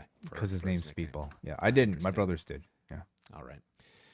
Dax notes the issues they have with Jet Speed stealing their flips and their dives. There was some great stuff here. There was a point where Benjamin knocks Sabian off the apron in order to try and save Cage out of an ankle lock. Benjamin hits a released German and sent Bailey flying over the top into like a moonsault onto everybody on the floor from this German. Benjamin then blocks a top rope Frankensteiner on Bailey. So Knight leaps to the top and hits a Frankensteiner of his own to Benjamin while Bailey comes down on his feet. They work really well together here. Wayne then proceeded to hit a handspring cutter onto Knight, followed by a Wayne's World to Bailey on the edge of the apron, and then a splash off the top is hit by Christian Cage onto Knight, but MVP distracts the referee. Bailey then has Wayne on his shoulders on the edge, and we get a leaping drop kick by Kevin Knight, sending Wayne onto the floor. Looked fantastic. Lashley then shoves Cage into FTR. So this is the second time that Cage has bumped into FTR, and they trade words. Lashley pie faces Dax and then goes for a spear. Cage leapfrogs it, and Cage again is shoved into FTR on the apron, spears Cage, and Lashley pins Christian in 18 minutes and 40 seconds. This has probably been the most maligned buildup of any of the matches on this pay-per-view. But coming out of this, I mean, we'll get to the angle that was the big focus afterward. But I would say altogether, these 6, they worked really well together. I thought Jet Speed, I think they did not do these guys very well in this whole lead up. But at the end of the day, you give them 19 minutes on pay-per-view. They stood out really well, and Lashley and Benjamin worked off them pretty effectively in this match. Cage and Wayne, like they had their moments, but there was a lot of this matchway that felt like a straight up tag match between the Hurt Syndicate and Jet Speed, and then Cage and Wayne would get involved every so often. I definitely think it's fair to speculate about exactly when the patriarchy were added to the plans of this match, because like the whole probably when they came up with an idea for this angle afterwards and to get FTR involved. Yeah, I guess so, because like this entire build really was Hurt Syndicate and Jet Speed. I don't think I'm gonna give them a pass, you know, just because like Jet Speed looked good in this match. they've damaged Jet Speed, like for sure in this entire build. Like you were talking about Kevin Knight and Mike Bailey, who I think like were upon entry into AEW were well integrated into the mix. Like they felt like they were, like in the mix, like fighting the Death Riders and all that. Like you could take them seriously. In the course of this like Hurt Syndicate feud, they've just basically been reduced to like, your high flying jobbers. Like they're kind of like the new top flight, which I think is very disappointing. They didn't really get any sort of comeuppance, or at least redemption, I would say. Are they going to join the Sky Flight team? They might as well. Like honestly, they might as well pair with a notable single star to maybe up their stock a little bit more. I really think they've damaged them, and that's been unfortunate because if they had maybe a better way to build to this match, I think they could have like managed them a little bit better. It was a match where like I think this deep into the show for me, my interest did suffer for it because compared to so much of the other things to come, I had very little interest in this particular match.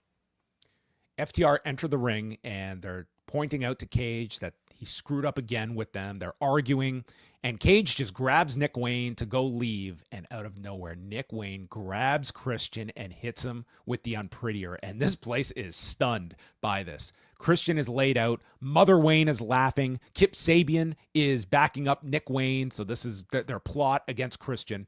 And then Mother Wayne slaps Cage and they set up for a concerto. Nick raises the chair when Metalingus erupts on the loudspeakers. And out comes Cope to save this man from pending death.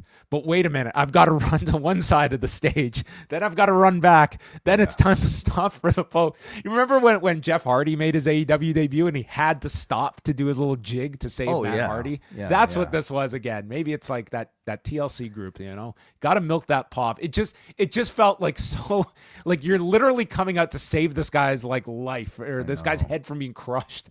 So Nick Wayne was just, he was in carbonate from this theme that's taken over the power of his arms. He's got to wait. So Cope makes his way out, and he's accompanied. He didn't come alone to Arlington. He's got Spike with him, his big nail board.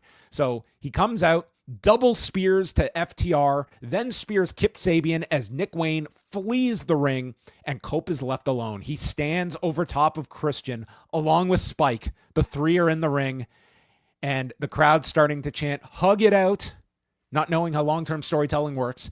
And he lifts up Christian, and he says the immortal words that might make the soundboard one day. GFY. Go find yourself. Yes. That would be a great sort of like slogan. Topic for a Mel Robbins podcast. Who's that? Who's Mel Robbins? You should search her. Very popular. That's podcast. My version of Speed Racer. I have no idea who Mel Robbins is. Exactly. Yeah. But like Go Find Yourself would be a great slogan for like this sort of like a meditation retreat that's trying to like appeal to like, I don't know, trying to be edgy. Vignette. Yeah. Go find yourself. Well, I don't think they're going to hold off on this reunion until All Out in Toronto, because they did way more here than if you were to be teasing this reunion for September. They cut through a lot here to get to this moment. So anyway, I mean, this did kind of fast track through several things. It gets you towards, obviously Christian and Edge against FTR, date to be determined. But I think it'd be pretty tough to hold this off for 2 months till Toronto. Yeah. And just, seeing this made all the, like, gave you the full reason for why the patriarchy was just kind of shoved into this tag team match, just so we could have the scene like this. I thought it was appropriate that it took place on a big stage like this one. Got Adam Copeland on the show, got Edge and Christian semi-reunited here. I'm glad that they just didn't give us a full reunion here, because it's really hard for me to just suddenly feel sympathy for somebody like Christian, who has been so awful for so many years, especially for Copeland to be so forgiving. I understand, like, this is the story and they're telling it and all. It's like we have the comparison of like Hangman and Swerve, and it's like, look at the struggle for the other to even show the slightest bit of remorse to the other. And it's like Copeland here was like, he's saving this guy from the concerto that Christian took him out with. It's like this guy's been a total asshole to this guy, cost him the championship, and Copeland's just ready to bygones be bygones. Well, honestly, I kind of feel like Nick Wayne, Mother Wayne, even Kip Sabian should be like turning on this guy. He's been an awful person, holding them captive. Mother Wayne especially. Like all that shit that he's put her through. So like, but ultimately, like, we all want to see Edge and Christian back as a tag team, right? So I'm very curious to see. Now CNC. Yeah, CNC Wrestling Factory. I'm curious to see how they get us to like a period of full redemption for Christian. How much of this like asshole character does he still retain? What is the sort of a spiritual journey, meditation retreat that Christian is about to embark on? Well, Swerve and Hangman, they needed a middleman, and that was Will Ospreay in a lot of these cases. So I think that we know who can put these two together. Ron Hutchison. He comes in, he gets them down together. Maybe he convinces both of them to come for a secret poker game at a restaurant, and they don't realize the other is coming to play poker, and then they bond like Sonny Hayes and what's his name? I forget now. The other F1 racer. Yeah. Anyway, this is. I mean, it's shaping up nicely. Who are we thinking for these two as opponents at All Out? Well, I mean, you can at least FTR. do some. It's got to be FTR. Oh, it'll definitely be FTR. I'm just questioning like when you do that. Like that would be a perfect time. It's got to be Toronto. Come on. You think they can hold this off for 2 months? Like maybe they can. I think you could get a first match with these two maybe earlier than that if you wanted to, like a Forbidden Door or something like that. But I think like the match, it should be FTR. It should be in Toronto, I think. Yeah, I agree. And I guess it's interesting how Nick Wayne fits into this. Is he going to be aligned with FTR? Are they going to be He's got two new dads. Dax and Cash. Yeah. I don't know. I don't know if I see them aligned. I kind of see just maybe Sabian and Wayne together now. Yeah, it's going to be tough for them, I think. And Luchasaurus just like TBD. Yeah. Kill switch, so. I mean. Yeah. Okay. I don't know about those without any attachments to that unit. Timeless Toni Storm, Mercedes Moné for the AEW Women's Championship. Mercedes' entrance consisted of the Texas Rangers cheerleaders, convertible, pulling her up, and then wearing a jacket with this long train with all of the names of her victims written over it. So Robin Renegade was well represented on this entrance for Mercedes Moné. What did you think of, in Toni Storm's words, the performative bullshit of Mercedes Moné? I love the performative bullshit, especially like at a stadium show. A stadium show without performative bullshit like this would not feel like, the biggest show of the year. I mean, a lot of money put into this. Like she spares no expense for these sort of grand entrances. If she is responsible for paying for most of this. I mean, I thought it was really cool. And then we go to another film noir video with Toni Storm, a timeless theme. Time is what made her. And it's like this aged version of Toni Storm, like reflecting on life. And her entrance, she like is hunched over with a cane, walking into the spotlight before ripping off the hat and turning back time into her prime. And it is timeless Toni Storm walking out. I mean, of the two, like, I thought they were both really great. But there's just something so incredibly unique in pro wrestling about these sort of Toni Storm entrances and just the incredible creativity that's just put into them all. For this particular one, to me, like the big effect was they managed to somehow do some live selective coloring here, only allowing red to bleed through. I thought that effect was incredible, because we've only seen Toni in black and white, and suddenly to have like these sort of bursts of red show up, made it look incredible. Like, both on her lipstick and also just the red beams of light. Like, for a company that, compared to the WWE, it's very hard to compare with the WWE's production. But this, to me, I think you could put up there with anything that the other company has done. Yeah. Wasn't Maybelline, though, that she was sporting here? That I don't know. Yeah. This crowd is going... How many Maybellines, how many Maybelline mentions will we see, like, casually worked in the commentary tomorrow? I wonder. Maybe tonight they'll do a soft launch for Goldberg's retirement. You think Goldberg will have had some maybe blush put on his skin? Maybe you'll die with it. Maybe it's time for a spear. Oh God, awesome. This crowd, I'm sure you did not get to see it, but on Friday night, I did get to watch the Amanda Serrano, Katie Taylor fight. And I would say this, I know we are not a boxing show.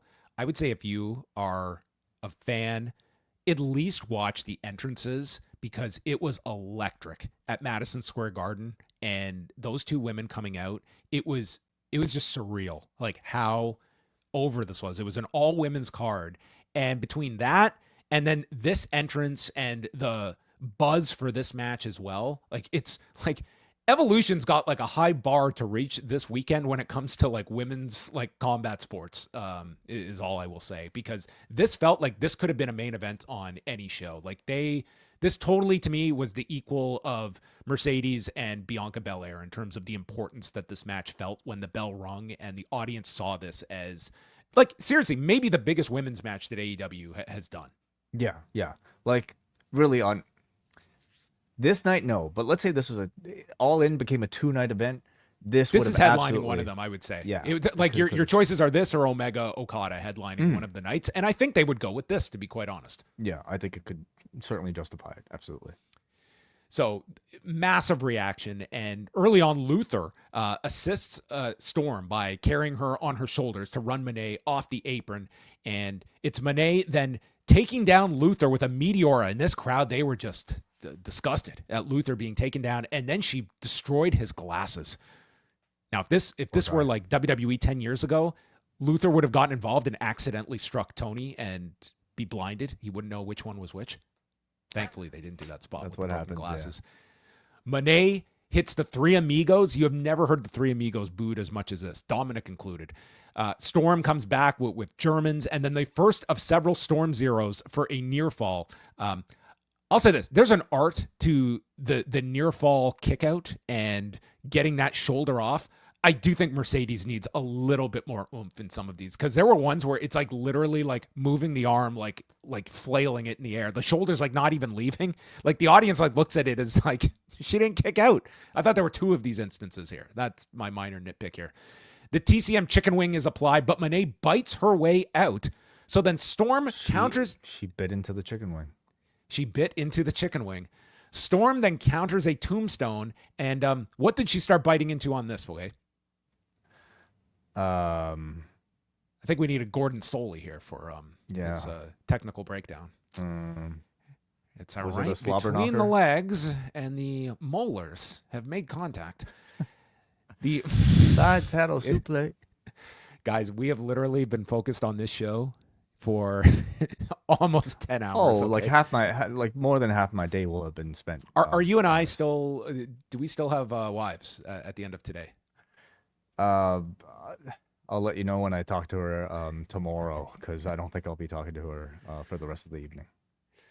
Storm hits a headbutt. Both go down. There's a moneymaker for a 2 count. And then Storm's got a bloody nose that she comes up with. Mercedes kisses her on the mouth, goes for the moneymaker, but it's countered into a tiger driver for a 2 count. Storm then does this rolling sequence and hits 1 Storm Zero, 2 Storm Zeros, 3 Storm Zeros. Mercedes kicks out and the crowd's going wild. Hip attack gets caught as Mercedes gets her into an inside cradle, then into a statement maker, but Storm fights the grip so she can't apply it. Moné has to alternate to an STF, and Storm stops her on the turnbuckle and has her seated, kisses Moné on the mouth, and hits the stupor. The super Storm Zero, which I'll dub the stupor. Put her into a stupor and wins in 24 minutes and 10 seconds. Dude, Mercedes selling of this Super Storm Zero in the ring, incredible. She just sold it like she was out forever. And Storm just lays there as the winner. A fantastic match from these two. And honestly, like outside of the main event, I think this was the hottest the crowd was, like from start to finish and for everything involved, like the entrances, the match beginning, like this this was a really well built up match, and the audience saw it as just such a huge match on this show. And like I said at the beginning, I thought they were in a really tough position, following as much as they had, and with the audience still mentally knowing what was to come on this show. Like, this one could have been harmed by it, and it was anything but. Yeah. I think it's such an achievement, honestly, for these two. This was a match that felt to me worthy of a stadium setting because of how larger than life both of their personalities are. Storm is just in so many ways feels like, well, I can't really say that with Paige, but like just under Paige as like the star of AEW, and I think is really expanding the boundaries of like what we thought was possible of a female star in a secondary promotion like AEW. She's just doing amazing work, and I think Moné, her showmanship continues to be incredible. This match for the early portion contained a lot of the showmanship sort of stuff, which I think was effectively done and necessary for a match in this sort of setting. To me, it never felt like it overstayed its welcome with all the dancing and the taunting and all of that. But at the heart of like all that glam, all the sort of dancing and shit are two amazing pro wrestlers.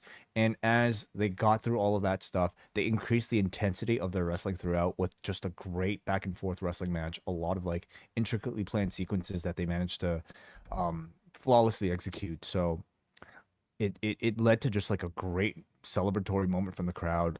The result surprised me. I thought it was going to be Moné, going for that photo op with the 7 belts, but they opted to continue with Toni, which I mean makes sense. She continues to be one of the hottest stars in the company. TBS title stays in its own division. You don't have to kind of deal with that confusion. And Storm continues to, defend against the top stars of this promotion. So, who do you see next in line with her? Obviously, Athena's out there. Who else? Athena's one. I go back, like I was curious if there would be like any Britt Baker presence on this show, like a surprise. I would say like if she were to return on TV, like that's a big match to build to as well. I think when the time's right, you could definitely do a rematch between these two, but maybe not right away. Mm-hmm. I think there's like, just look at that gauntlet. Like you definitely have, and there's others that might just pop up out of nowhere. Like a Toni Storm Shuri is something you could do on, a couple, like a 1 month cycle to build up to as well. So I think the division's in very good shape coming out of this. I didn't see there being a wrong choice of whoever they went with here, because Moné winning, there were a lot of possibilities there too. And instead they had like her first, her first singles loss in, the biggest show of the year. Mm-hmm. Jim Ross was introduced at the desk to call the final 2 matches.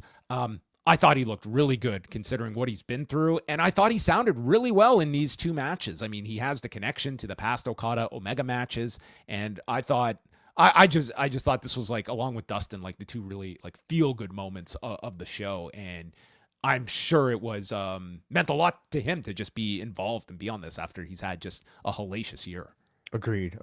I mean, I think simply being here, even in attendance, would have been like something of a, great moment. But to hear him actually perform on commentary and do a great job of it, I sounded thought really good. Was great. He definitely contributed. Like he's at the point where like he's not just there to like, be some sort of nostalgia act. I think he's actually adding something, especially towards these main events. So I think they're finding a great spot for him, to continue to use him in these big moments.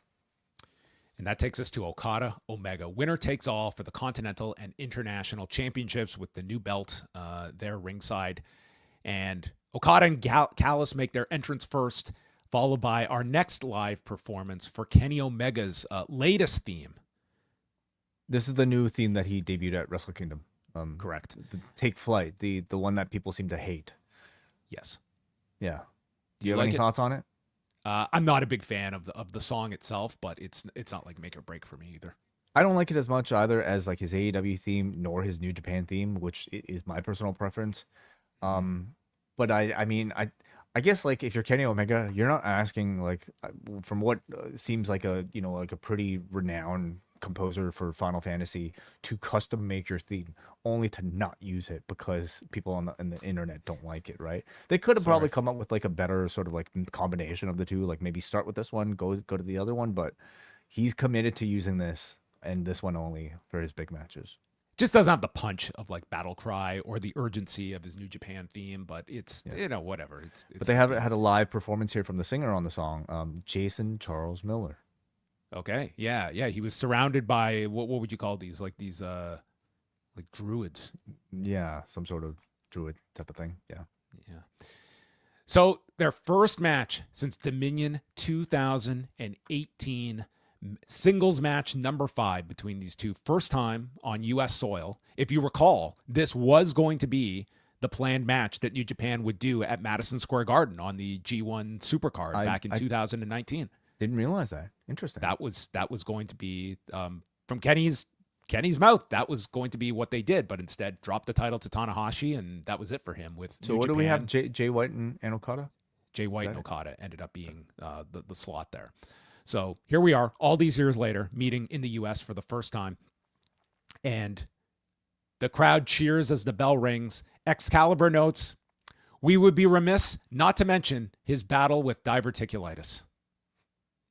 We would be remiss. Yeah. And Jim Ross pipes in, noting he's had diverticulitis, and it's a bitch. Correct. And we have just come to the realization for the rest of time, this man's going to be selling his midsection for every match from now until eternity, and thus would be the theme of this match.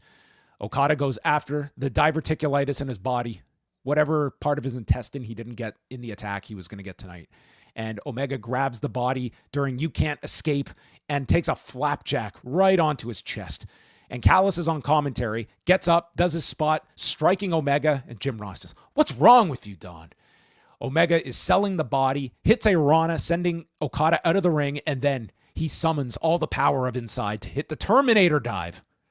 I wouldn't be able to hit that after it's honestly like, I mean, we kind of talk about it, like as if it's just, it's Kenny Omega doing a Terminator dive. He does it in every match. Just, I guess, knowing a little bit more about like just the extent of like those injuries and exactly what happened to him, I think like does make me appreciate even a standard move like a Terminator dive that much more, especially when it's executed exactly the same as he's always done it.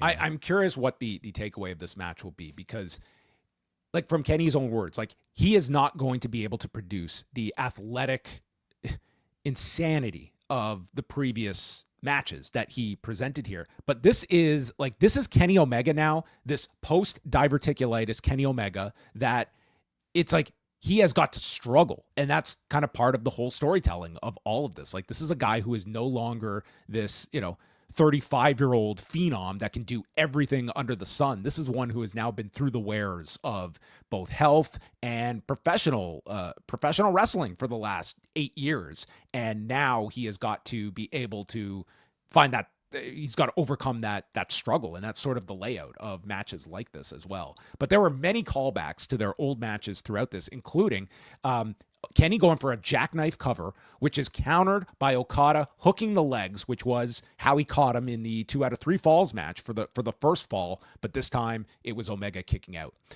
Omega then tries to block a Rainmaker. Okada just feints and knees him in the body. And it's Omega coming back with punches and finally hits his first pair of V-triggers. And that would be his big offense, was utilizing the V-triggers. And then Omega teases the Dragon Suplex off the top, the same spot that he did in the first match at the Tokyo Dome. They presented a much safer one, as safe as you can, as Okada was rotated coming off the top, and the replay, it looks like he comes down like on his cheek, like on the side of his face coming down here, which didn't look fun. But if you watch the original spot where these two just come right down on their necks, I'll take this one every single day of the week instead. So they're down. He tries for the one-winged angel, but Okada, like all the other matches, has all these great counters. So the one-winged angel turns into a tombstone and then a spinning Rainmaker for a 2 count. Omega tries for the Kreutz Wrath, and he's got to re-grip as he holds him up. And then when he hits the bridging German part, he literally can't hold the bridge for it. And this is one of those where I know there's going to be people that are just sticklers for execution. For the whole story of this match, he should not be able to do this. I felt like this was intentional. I didn't think this. It might have been. Like, Kenny is probably thinking at that level where if you are someone thinking about like what is believable is him not being able to do this late in the match and putting that kind of stress on himself. And you could be totally right that is the level he is thinking about for these spots, because I thought this made perfect sense. Yeah, I didn't have an issue with it at all. I thought it was intended.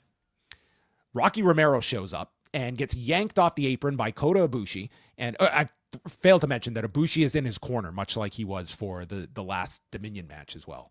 Callis then distracts Omega, and Omega counters a knee strike, hits the one-winged angel, but the referee gets pulled out by Don Callis. I wasn't the biggest fan of this spot, of this tease of it, with the ref being pulled out. But the referee is pulled out to their death because down runs Aubrey, not quite at Charles Robinson's speed, but she is in to replace the ref.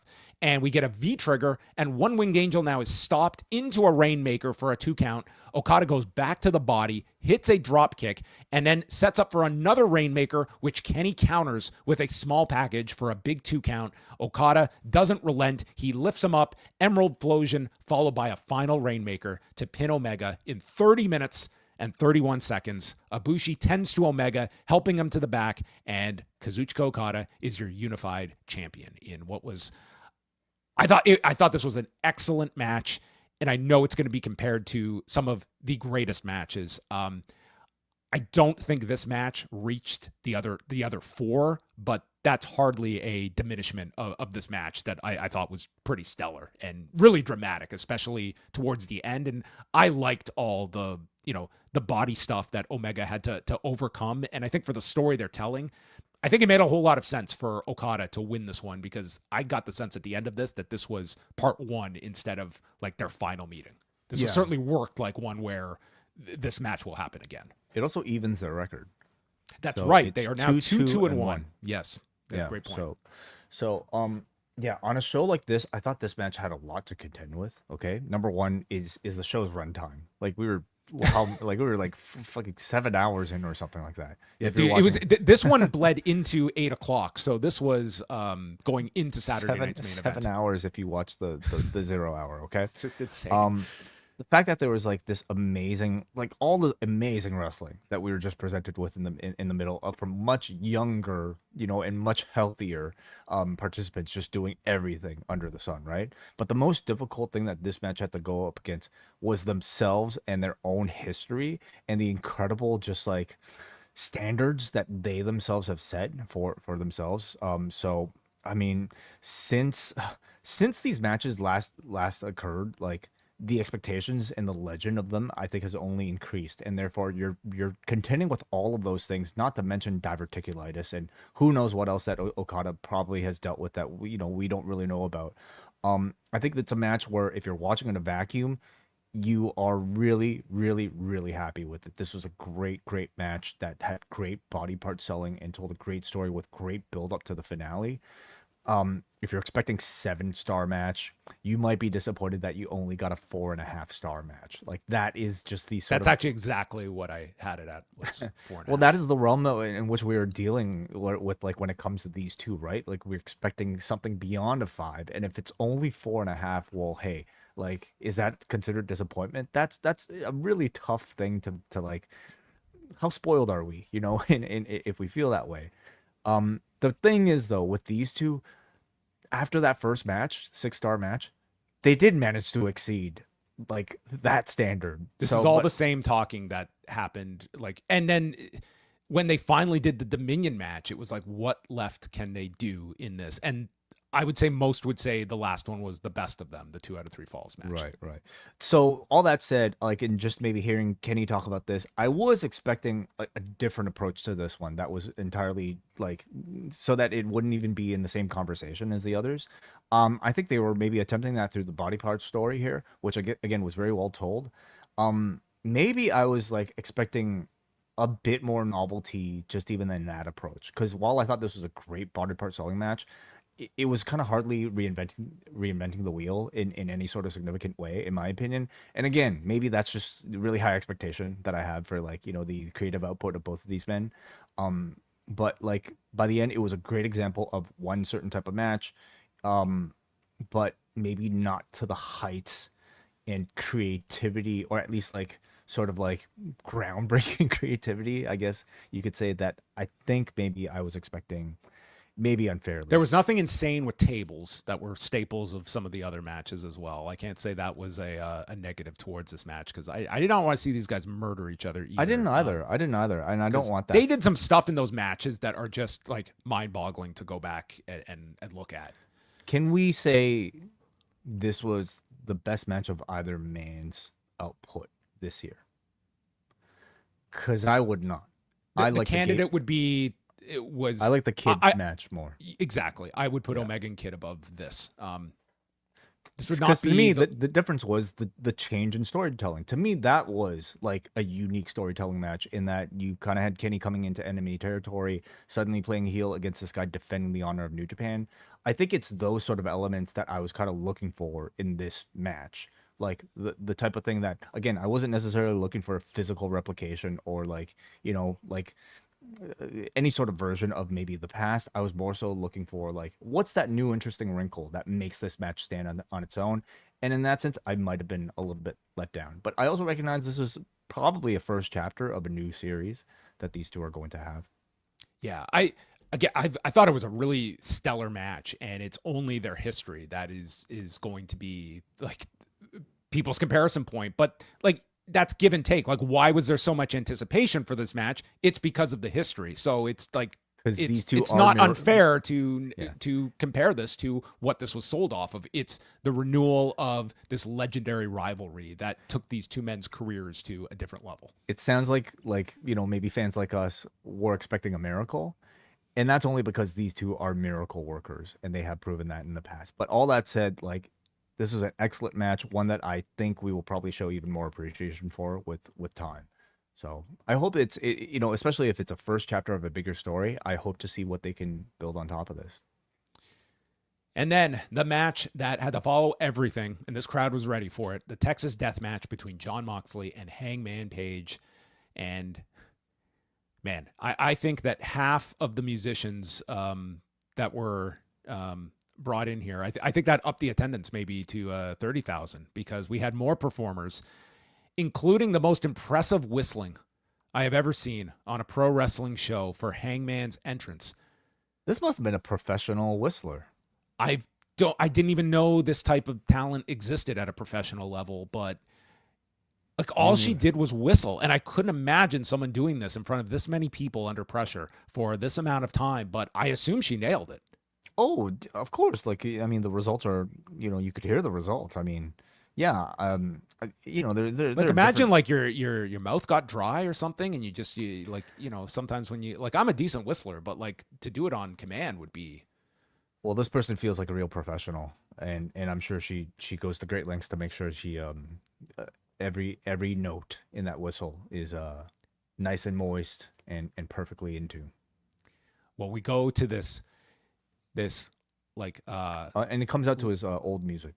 He does, but first we see a shot of him staring out at the sun and walking across his ranch and into the stable to saddle up one more time.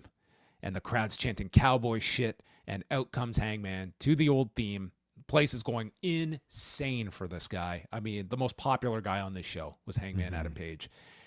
And then to contrast that, no whistles for Jon Moxley. Instead, he gets driven in the finest pickup truck you can imagine in Arlington, Texas, as the Death Riders are all riding in the back of this pickup. He should have come out in the compact SUV that he was driving with Renee.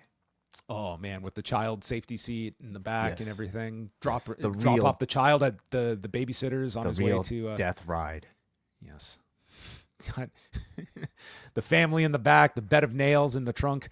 So he is driven out, and they explain that Hangman 4-1 in Texas death matches, but these two 2-2 in their rivalry. And the bell rings. They go at it. It is record time before our first weapons are revealed, and it would be a slow escalation of violence. Both men have brought forks to this gunfight. A callback to their Texas death match of 2 years ago as well, where the fork was a very vital weapon. And Page gets him in a triangle, and he just starts stabbing this man into oblivion as his forehead explodes like it was Kenny Omega's esophagus on TV a few weeks ago. Except this was, all the blood here was all too real. Yeah. I mean, if ever there's a picture-in-picture option that Triller should invest in, it's the Renee cam. Absolutely. I hope somebody's recording it. Yeah. So Jon Moxley is bleeding buckets here, like under 5 minutes in. So he then gets the barbed wire to cut Page open, and then we're just escalating. Definite assist in this match to Marina Shafir, who I thought was amazing as like just the go-to wing woman for Jon Moxley to be his assistant to bring out all of his magic tricks. And she's great. I thought she was great in the handling of all this. I like the fact that it, like, at the end of the day, for the most dangerous match, it's Marina that Moxley entrusts above anyone else, and Marina is the one to have his back and have everything at his disposal.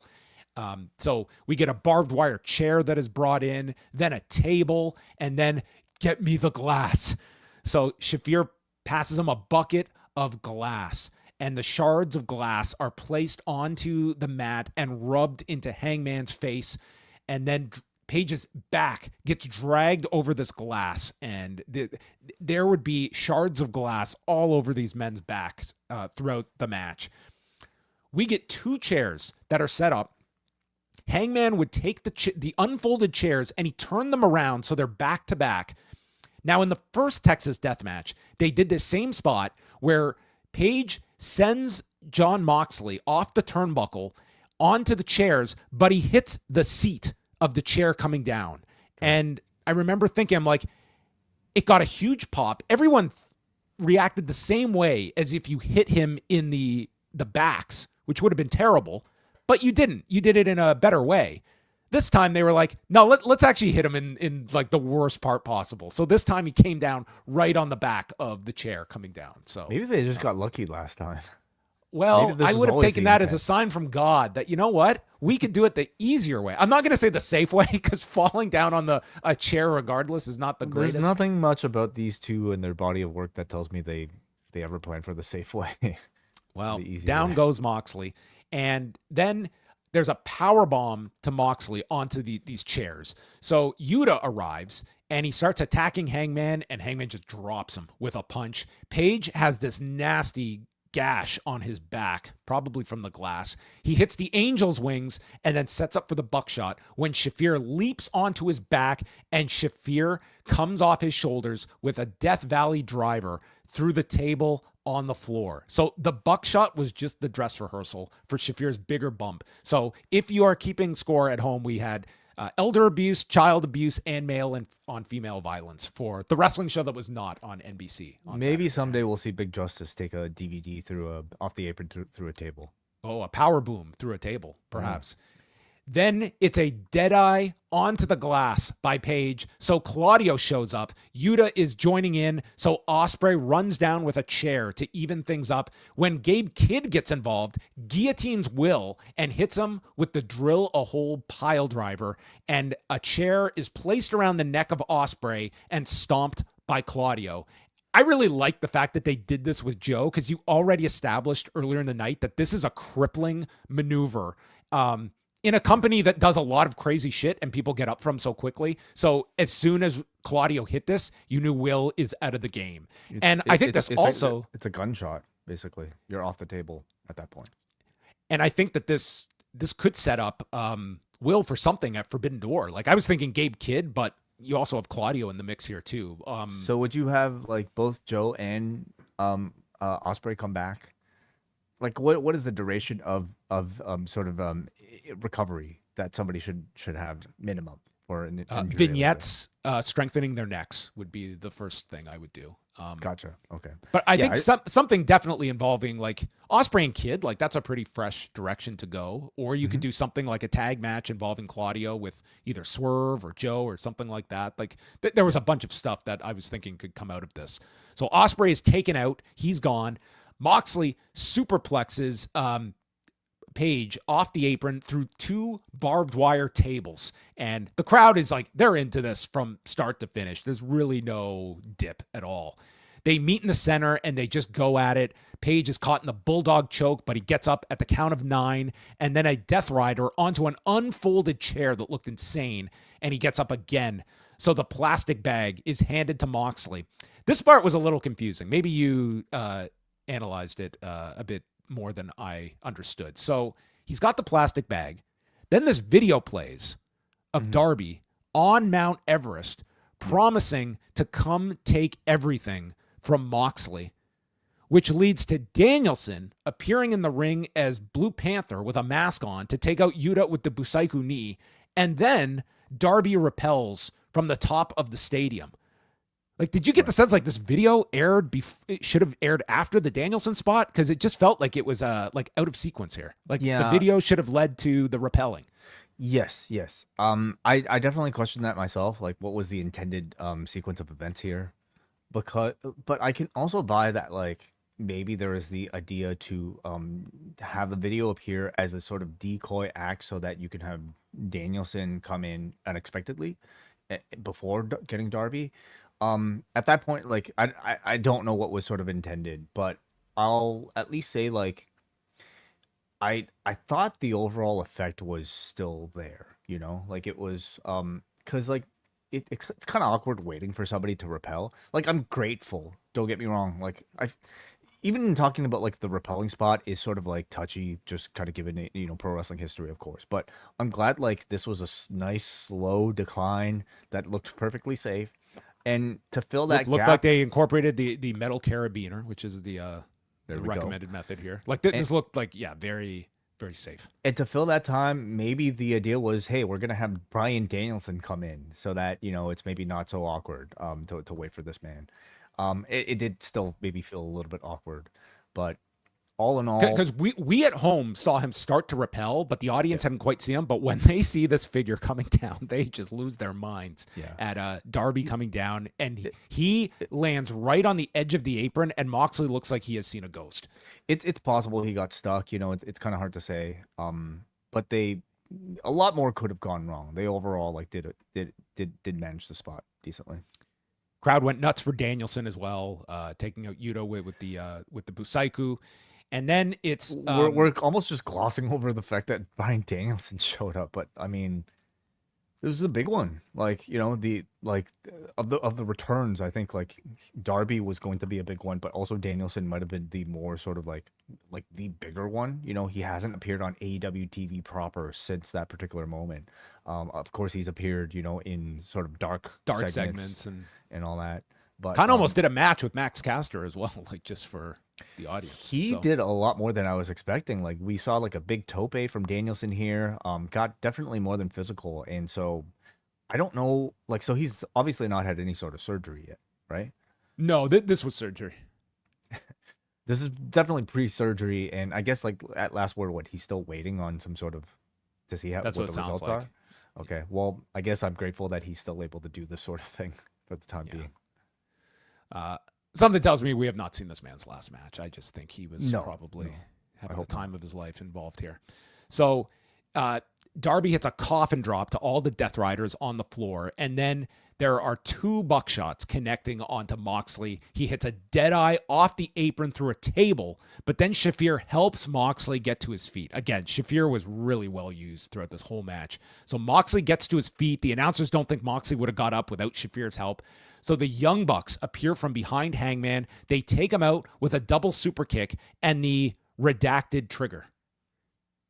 No, can't no be longer the EVP EVPs. trigger anymore. Even though they called it that. BTE. There's no EVP. What could they do? So then it is time to introduce the bed of nails that is brought out from underneath the ring.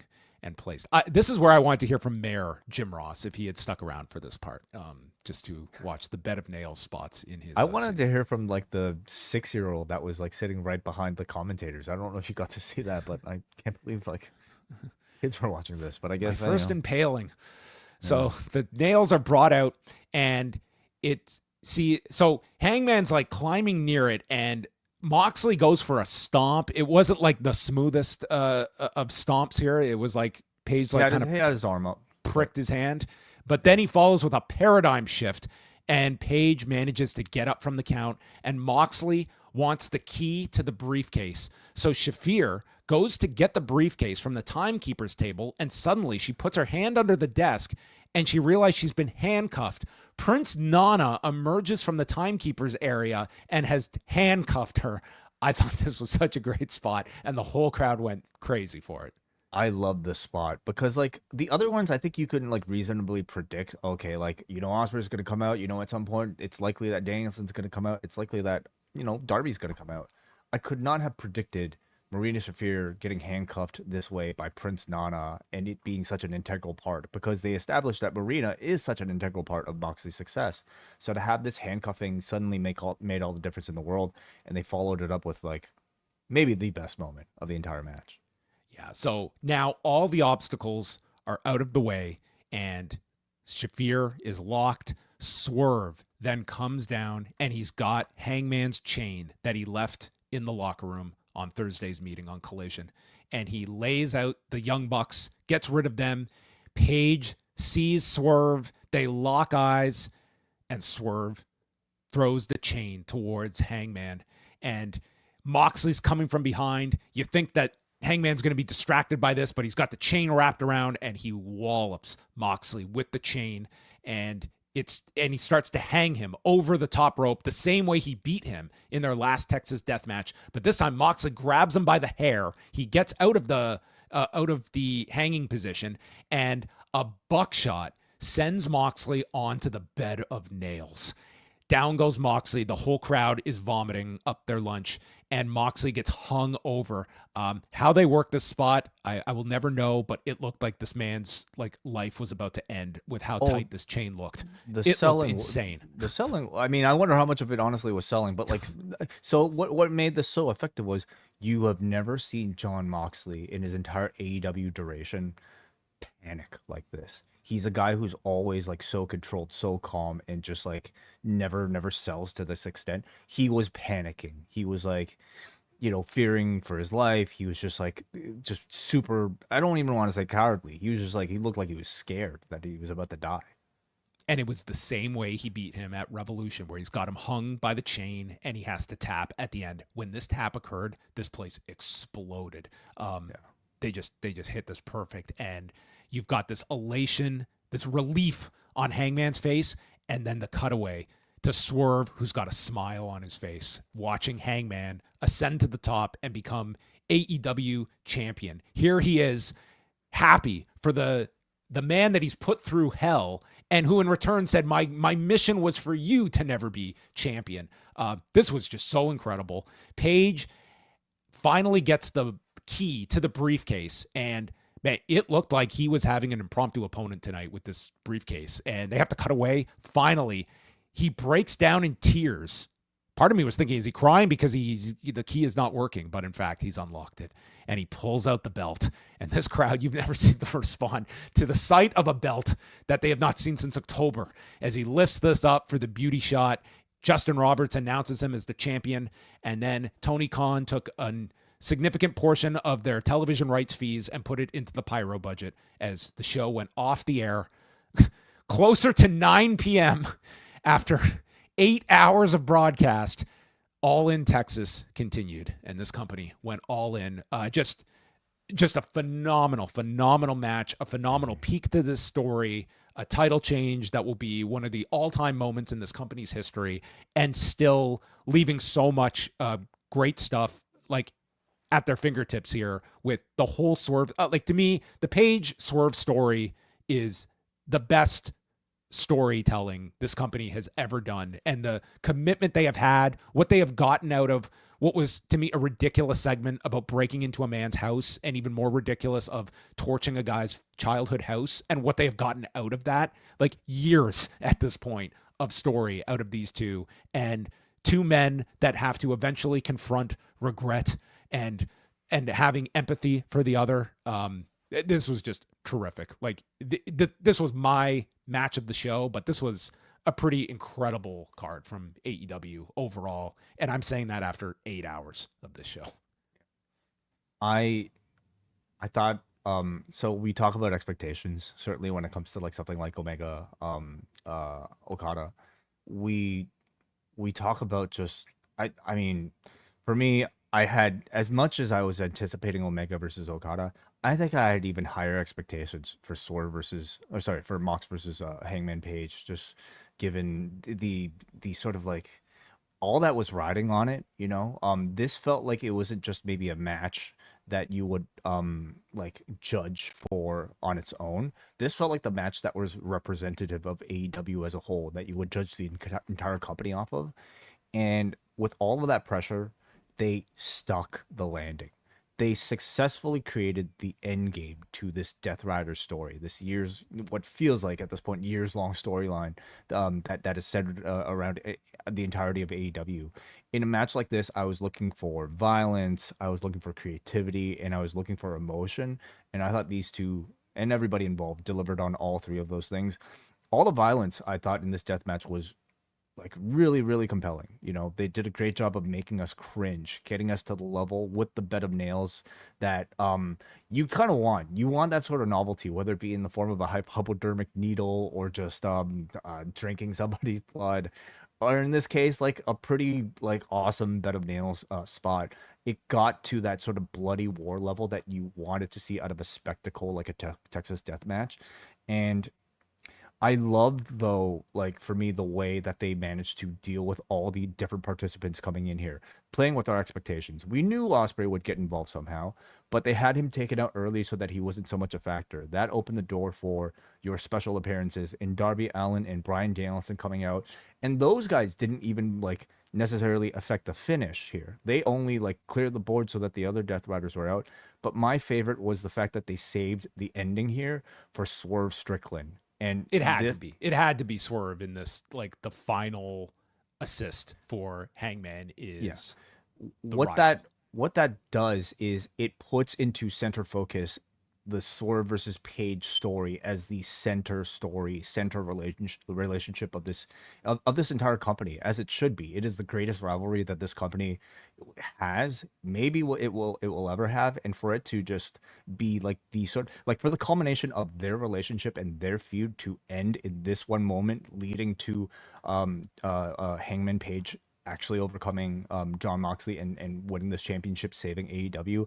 Man, I thought it was beautiful. I'm not afraid to say that I got very emotional watching that moment, because for me, it's the entirety of that relationship that's been so well told and has felt so real, as ridiculous as many of these stunts have been, burning down somebody's house and whatnot. It's those are the ridiculous things, but it's sort of like the idea that this man has hurt me so much and I've hurt him so much, and I'm choosing to put that all aside for the greater good. That's a relatable human emotion. And I think the performance of all of these guys, Will Ospreay included, Jon Moxley included, like, you have to give it up to the Death Riders for playing like this, and Tony Khan's booking, obviously, everybody involved, but like they got to that sort of emotional catharsis that I so rarely am able to experience these days in as much professional wrestling as I watch, and they got me there.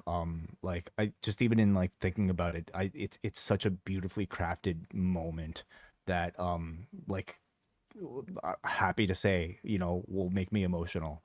So I loved it. They nailed it. And I think they created what might be like the greatest singular in-ring moment in AEW history. This feels like it is the crowning achievement of like Tony Khan's booking. Yeah, I mean, when that segment aired on Collision with the sit down after Dynamite with Page and Swerve, like, it was to me, that was like the go home segment of the whole week, and that was like, it put everything in place for this. Like, this segment, this locker room segment, was like a year and a half in the making, was this, and leading to this, where they could just sit down and talk to each other. And it really did set the table for Saturday, for tonight. It was just, it was really, really well done. And I love this. I love this moment. I also think this scene could have worked even if you didn't watch the moment, because like there's enough like brewing in the background where like you could understand why Swerve would come out. In fact, I wonder what the experience would be like if like Swerve just suddenly showed up without essentially them making up on the Thursday. But the Thursday segment was really, really good, like really, really well done, and just as a total like storytelling experience, I mean, it was really, really strong. Just imagine how different this would have been if the segment went like another 10 seconds and Paige comes back in the locker room. Oh, whoops, I forgot my chain. There'd be no reason for him to come down, return it. Anyway, tremendous show. I think this will be a leading contender for show of the year. I think it's going to be, like, to me, that this felt like, in many ways, like that first year at Wembley, just the size of it and the scope. I don't know if you can necessarily replicate that, but just from a show standpoint, the booking, the feel-good moment at the end of this, to me, this definitely trumped even Danielson winning the title last year. To me, this was just a bigger payoff because it had come up for so long. They had put so much into it. Like, you felt at the end, like, this is the ultimate crowning of Hangman Page and taking AEW into whatever the next chapter of this company's history is. It begins with this post All In Texas show. So at the very least, this felt like one of the biggest shows in company history. And I think it's going to be among, if not the most memorable in company history. And ultimately how it performs, that'll be part of the narrative attached to this show as well. But they had a lot going up against them tonight. And I think it really was an interesting lesson in how AEW combated this and the success of this show, which I go back to when tickets went on sale for this show and remember seeing like the on sale. And it was like this little scattered crowd that were outside of the stadium. And it just felt like, man, this is going to be such a come down from the Wembley shows. And, you know, they slowly just worked to build for this show. And something clicked. I think from Double or Nothing onward, you felt like, man, they are peaking, and they hit it in a big way for this show. And it really is remarkable compared to where the general sentiment had fallen with this company. They should be proud of the number that they achieved for this show. But I think the number we should be focusing on is what All In does next year and even beyond. Because, I think like for most of the run in the build up to this match, the company was still kind of dealing with like a decreased sort of reputation. WWE, I think, is still very hot, you know, to this day. I think this was the type of show that felt like maybe one of the earlier New Japan, like big Tokyo Dome shows before the big boom. But, you know, this is the type of thing that is going to get people to say, I'm traveling to All In next year. Like if the amount of effort is put into the build and storytelling for All In next year, then like this is the type of show that will be great advertising to make that a destination event for a lot of people. And does this spur on other things? Like I would not say AEW is in a boom period. It's like they had a big show that succeeded. But it starts with these sort of like satisfying, critically acclaimed things, you know? And I think that's as well to watch. Like what are the reciprocal effects of a big show like this, of coming out of the show, the interest. I would say there's a lot of interest in this product if you tuned in tonight, and not just a show unto its own. It's also, now where do all of these directions go? Yeah. Well, listen, like again, we have to credit Tony Khan for committing to this Death Riders thing, because if he had listened to people like us and many of the other people in the crowd during its early days, I don't know if we'd have this culminating moment, you know, like Adam Copeland could have suddenly like beat Jon Moxley or like whoever, you know, and we would have had that. They would have pivoted maybe some other way, but the fact that he managed to commit, we suffered through maybe like some negative PR for a lot of that stuff, but somehow course corrected to the point where like we got this incredibly satisfying closing moment here with Paige ending all of that. By the ride that The Rock has taken him on. That is right. Thank you. Yeah. And so, like, I'm very curious to know if Paige was always going to be the person to end the story, because like when the whole Death Riders thing began, like Paige was, yes, a lovable character. he might have even been heel at that point. But like, could even Tony have foreseen that he would be this hot and this great of a candidate to be the lead character of this story to end the Death Riders? I don't even know if like your average fan would have seen Hangman being this guy earlier this year. Like it really wasn't until like, remember at the beginning of the Owen, like I'm sure was one of people's favorites to win the Owen, but it's not like it was this clear cut direction. Like at the beginning of this year, I don't know if too many people would have seen this as where they would be come July, but they got there. They got there. Yeah. So we are about to go as long as All in Texas. So we are going to do some feedback because I've got to have dinner and then still watch Saturday night's main event. So I don't even know. I don't know if my brain can take much more wrestling, but we do have a few pieces of feedback. I do want to continue to like promote our friends at Poison Rana who were down there this past weekend. They did a series of great interviews that I recommend everybody checking out over at youtube.com/@PoisonRana or download it from their feed. Simply look for Poison Rana on your podcast feeds. Interviews with Toni Storm, the Hurt Syndicate, Mark Briscoe, Kyle Fletcher, a number of people there, and they'll likely be doing a lot of follow-up footage from their live experience. I know a lot of it coming through their Patreon as well, so at patreon.com/PoisonRanapod. This also comes from the press conference. Neil Flanagan going through all the notes on the website. But regarding Adam Cole, this is what Tony Khan said. He was definitely planning to be at the pay-per-view. And even yesterday, we had talked. But somewhere between late last night, that would be Friday, and early this morning, let's say early this morning, we talked and he just wasn't feeling well. And that's the unpredictable nature of how some of these kinds of injuries. I think it's really important Adam Cole takes the time to get right because he's a great figure in AEW. So not a whole lot to that, but he didn't have exact figures, but he mentioned that the attendance was close to 29,000 and added that the number might be closer to 30,000 when the full walk-up count is tallied.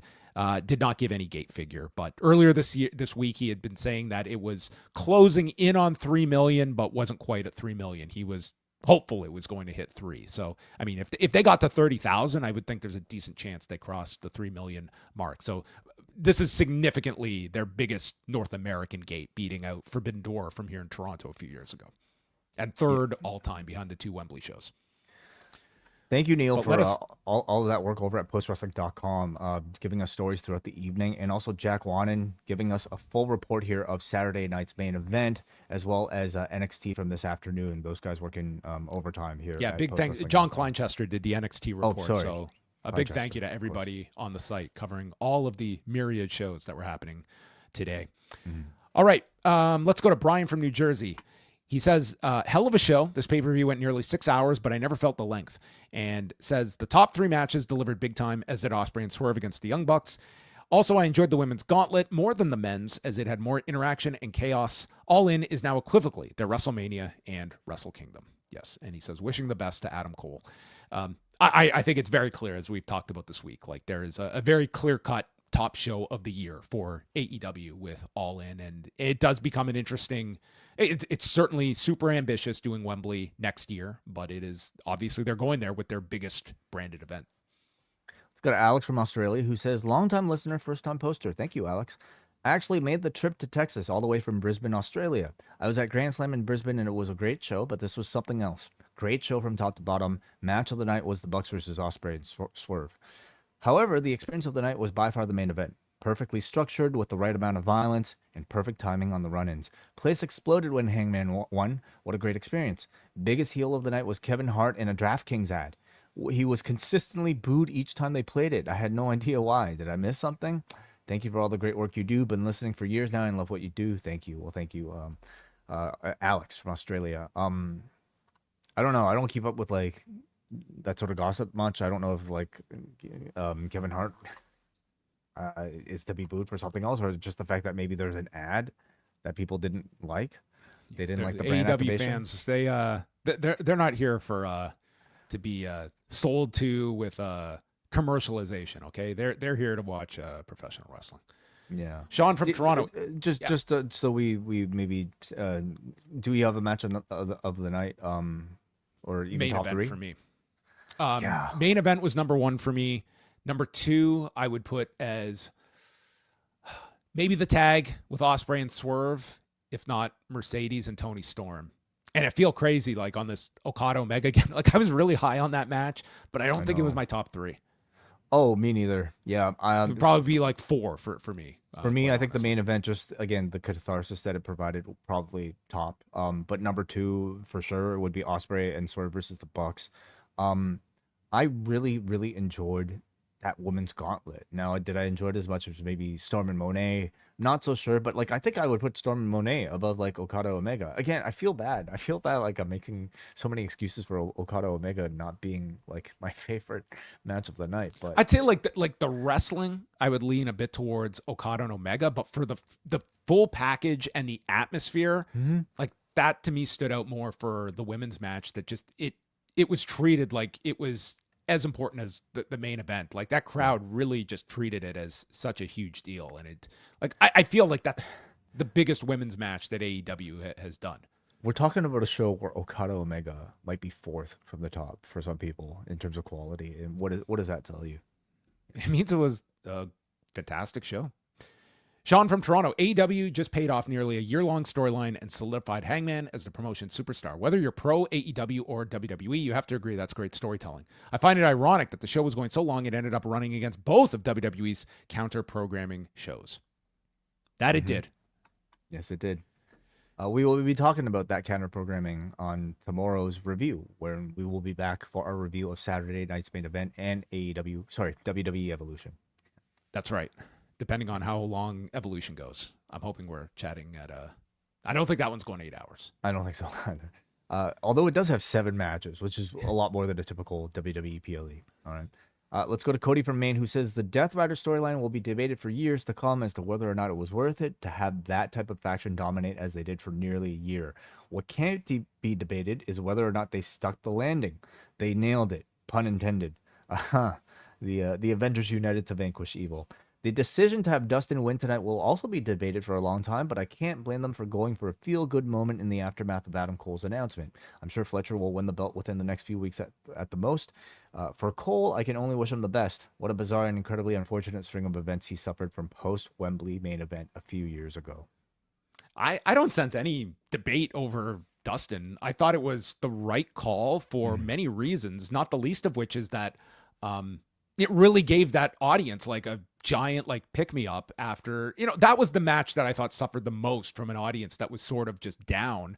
And I do feel like a lot of them were just like, number one, it was like, in terms of like, it was the coldest match because it was just thrown together literally for these fans that didn't even know in advance.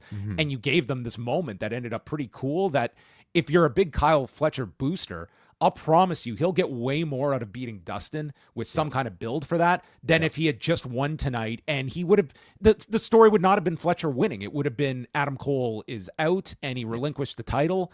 And I think it would have been a flat way for Fletcher to start a title reign. So I would not have debated that call. And watching the match, like I wasn't thinking that way either about Dustin, but it was the right decision, I think. I think a shock victory is always good for like, a pay-per-view. And I think ultimately this is better for the Kyle Fletcher character, to have something to be pissed off about and to have like a bit of a crusade and feud against a Dustin Rhodes potentially, I think is ultimately going to put a better spotlight on him when he does win. Your turn. Andrew from Cape Breton. That show was pretty epic. What happened with WWE counter-programming them reminded me of a Roadrunner cartoon. AEW was just going about its business when WWE tried to blow them up, but those ended with WWE blowing themselves up and falling down a canyon. I watched the show an hour ahead of you guys, and the show could have ended at 3 a.m. for me. I really hope that when AEW has these long shows in the future that they just start early. I mean, they started about as early as they could for a pay-per-view. You're not going to start a pay-per-view much earlier than 3 p.m. Well, he's saying that he wishes they're all like 3 p.m. Oh, I understand. I understand. Yeah. Well, Forbidden Door should be this early of a start time, potentially. Right.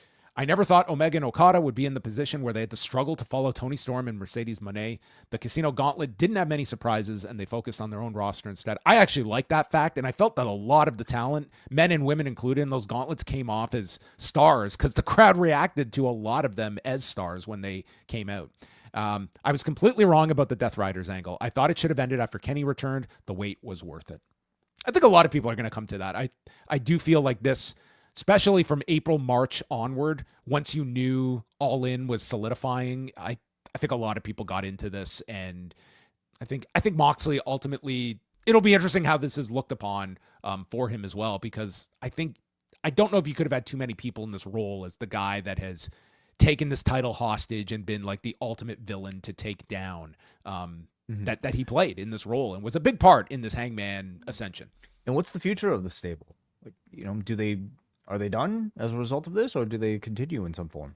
Moxley should probably disappear after a match like this for some period. Like I would think that would be the way to handle Moxley, is at least goes away for some period of time.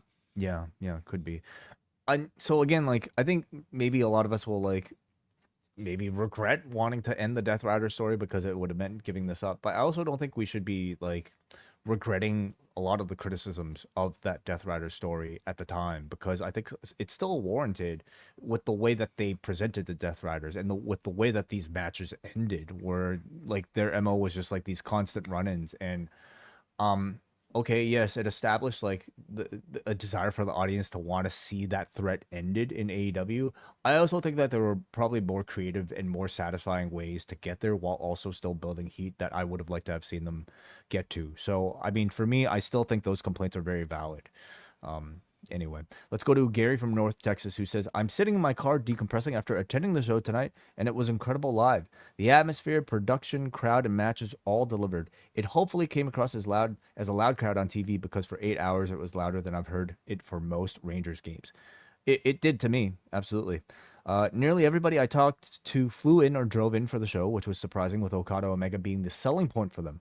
I think the match delivered for those hardcore fans. But for me, my favorite match was Swerve Ospreay versus the Bucks. From the crazy entrances to unbelievable creativity and flow to the cathartic win by Swerve and Ospreay, fantastic. The main event was a bloody, brutal affair. I think most of the audience just reacted in shock and horror until Danielson and Darby returned, changing the tides for Page. His win capped off an all-time great event. One thing I wonder was, it started to storm right at the beginning of the main event. Did it come across on TV?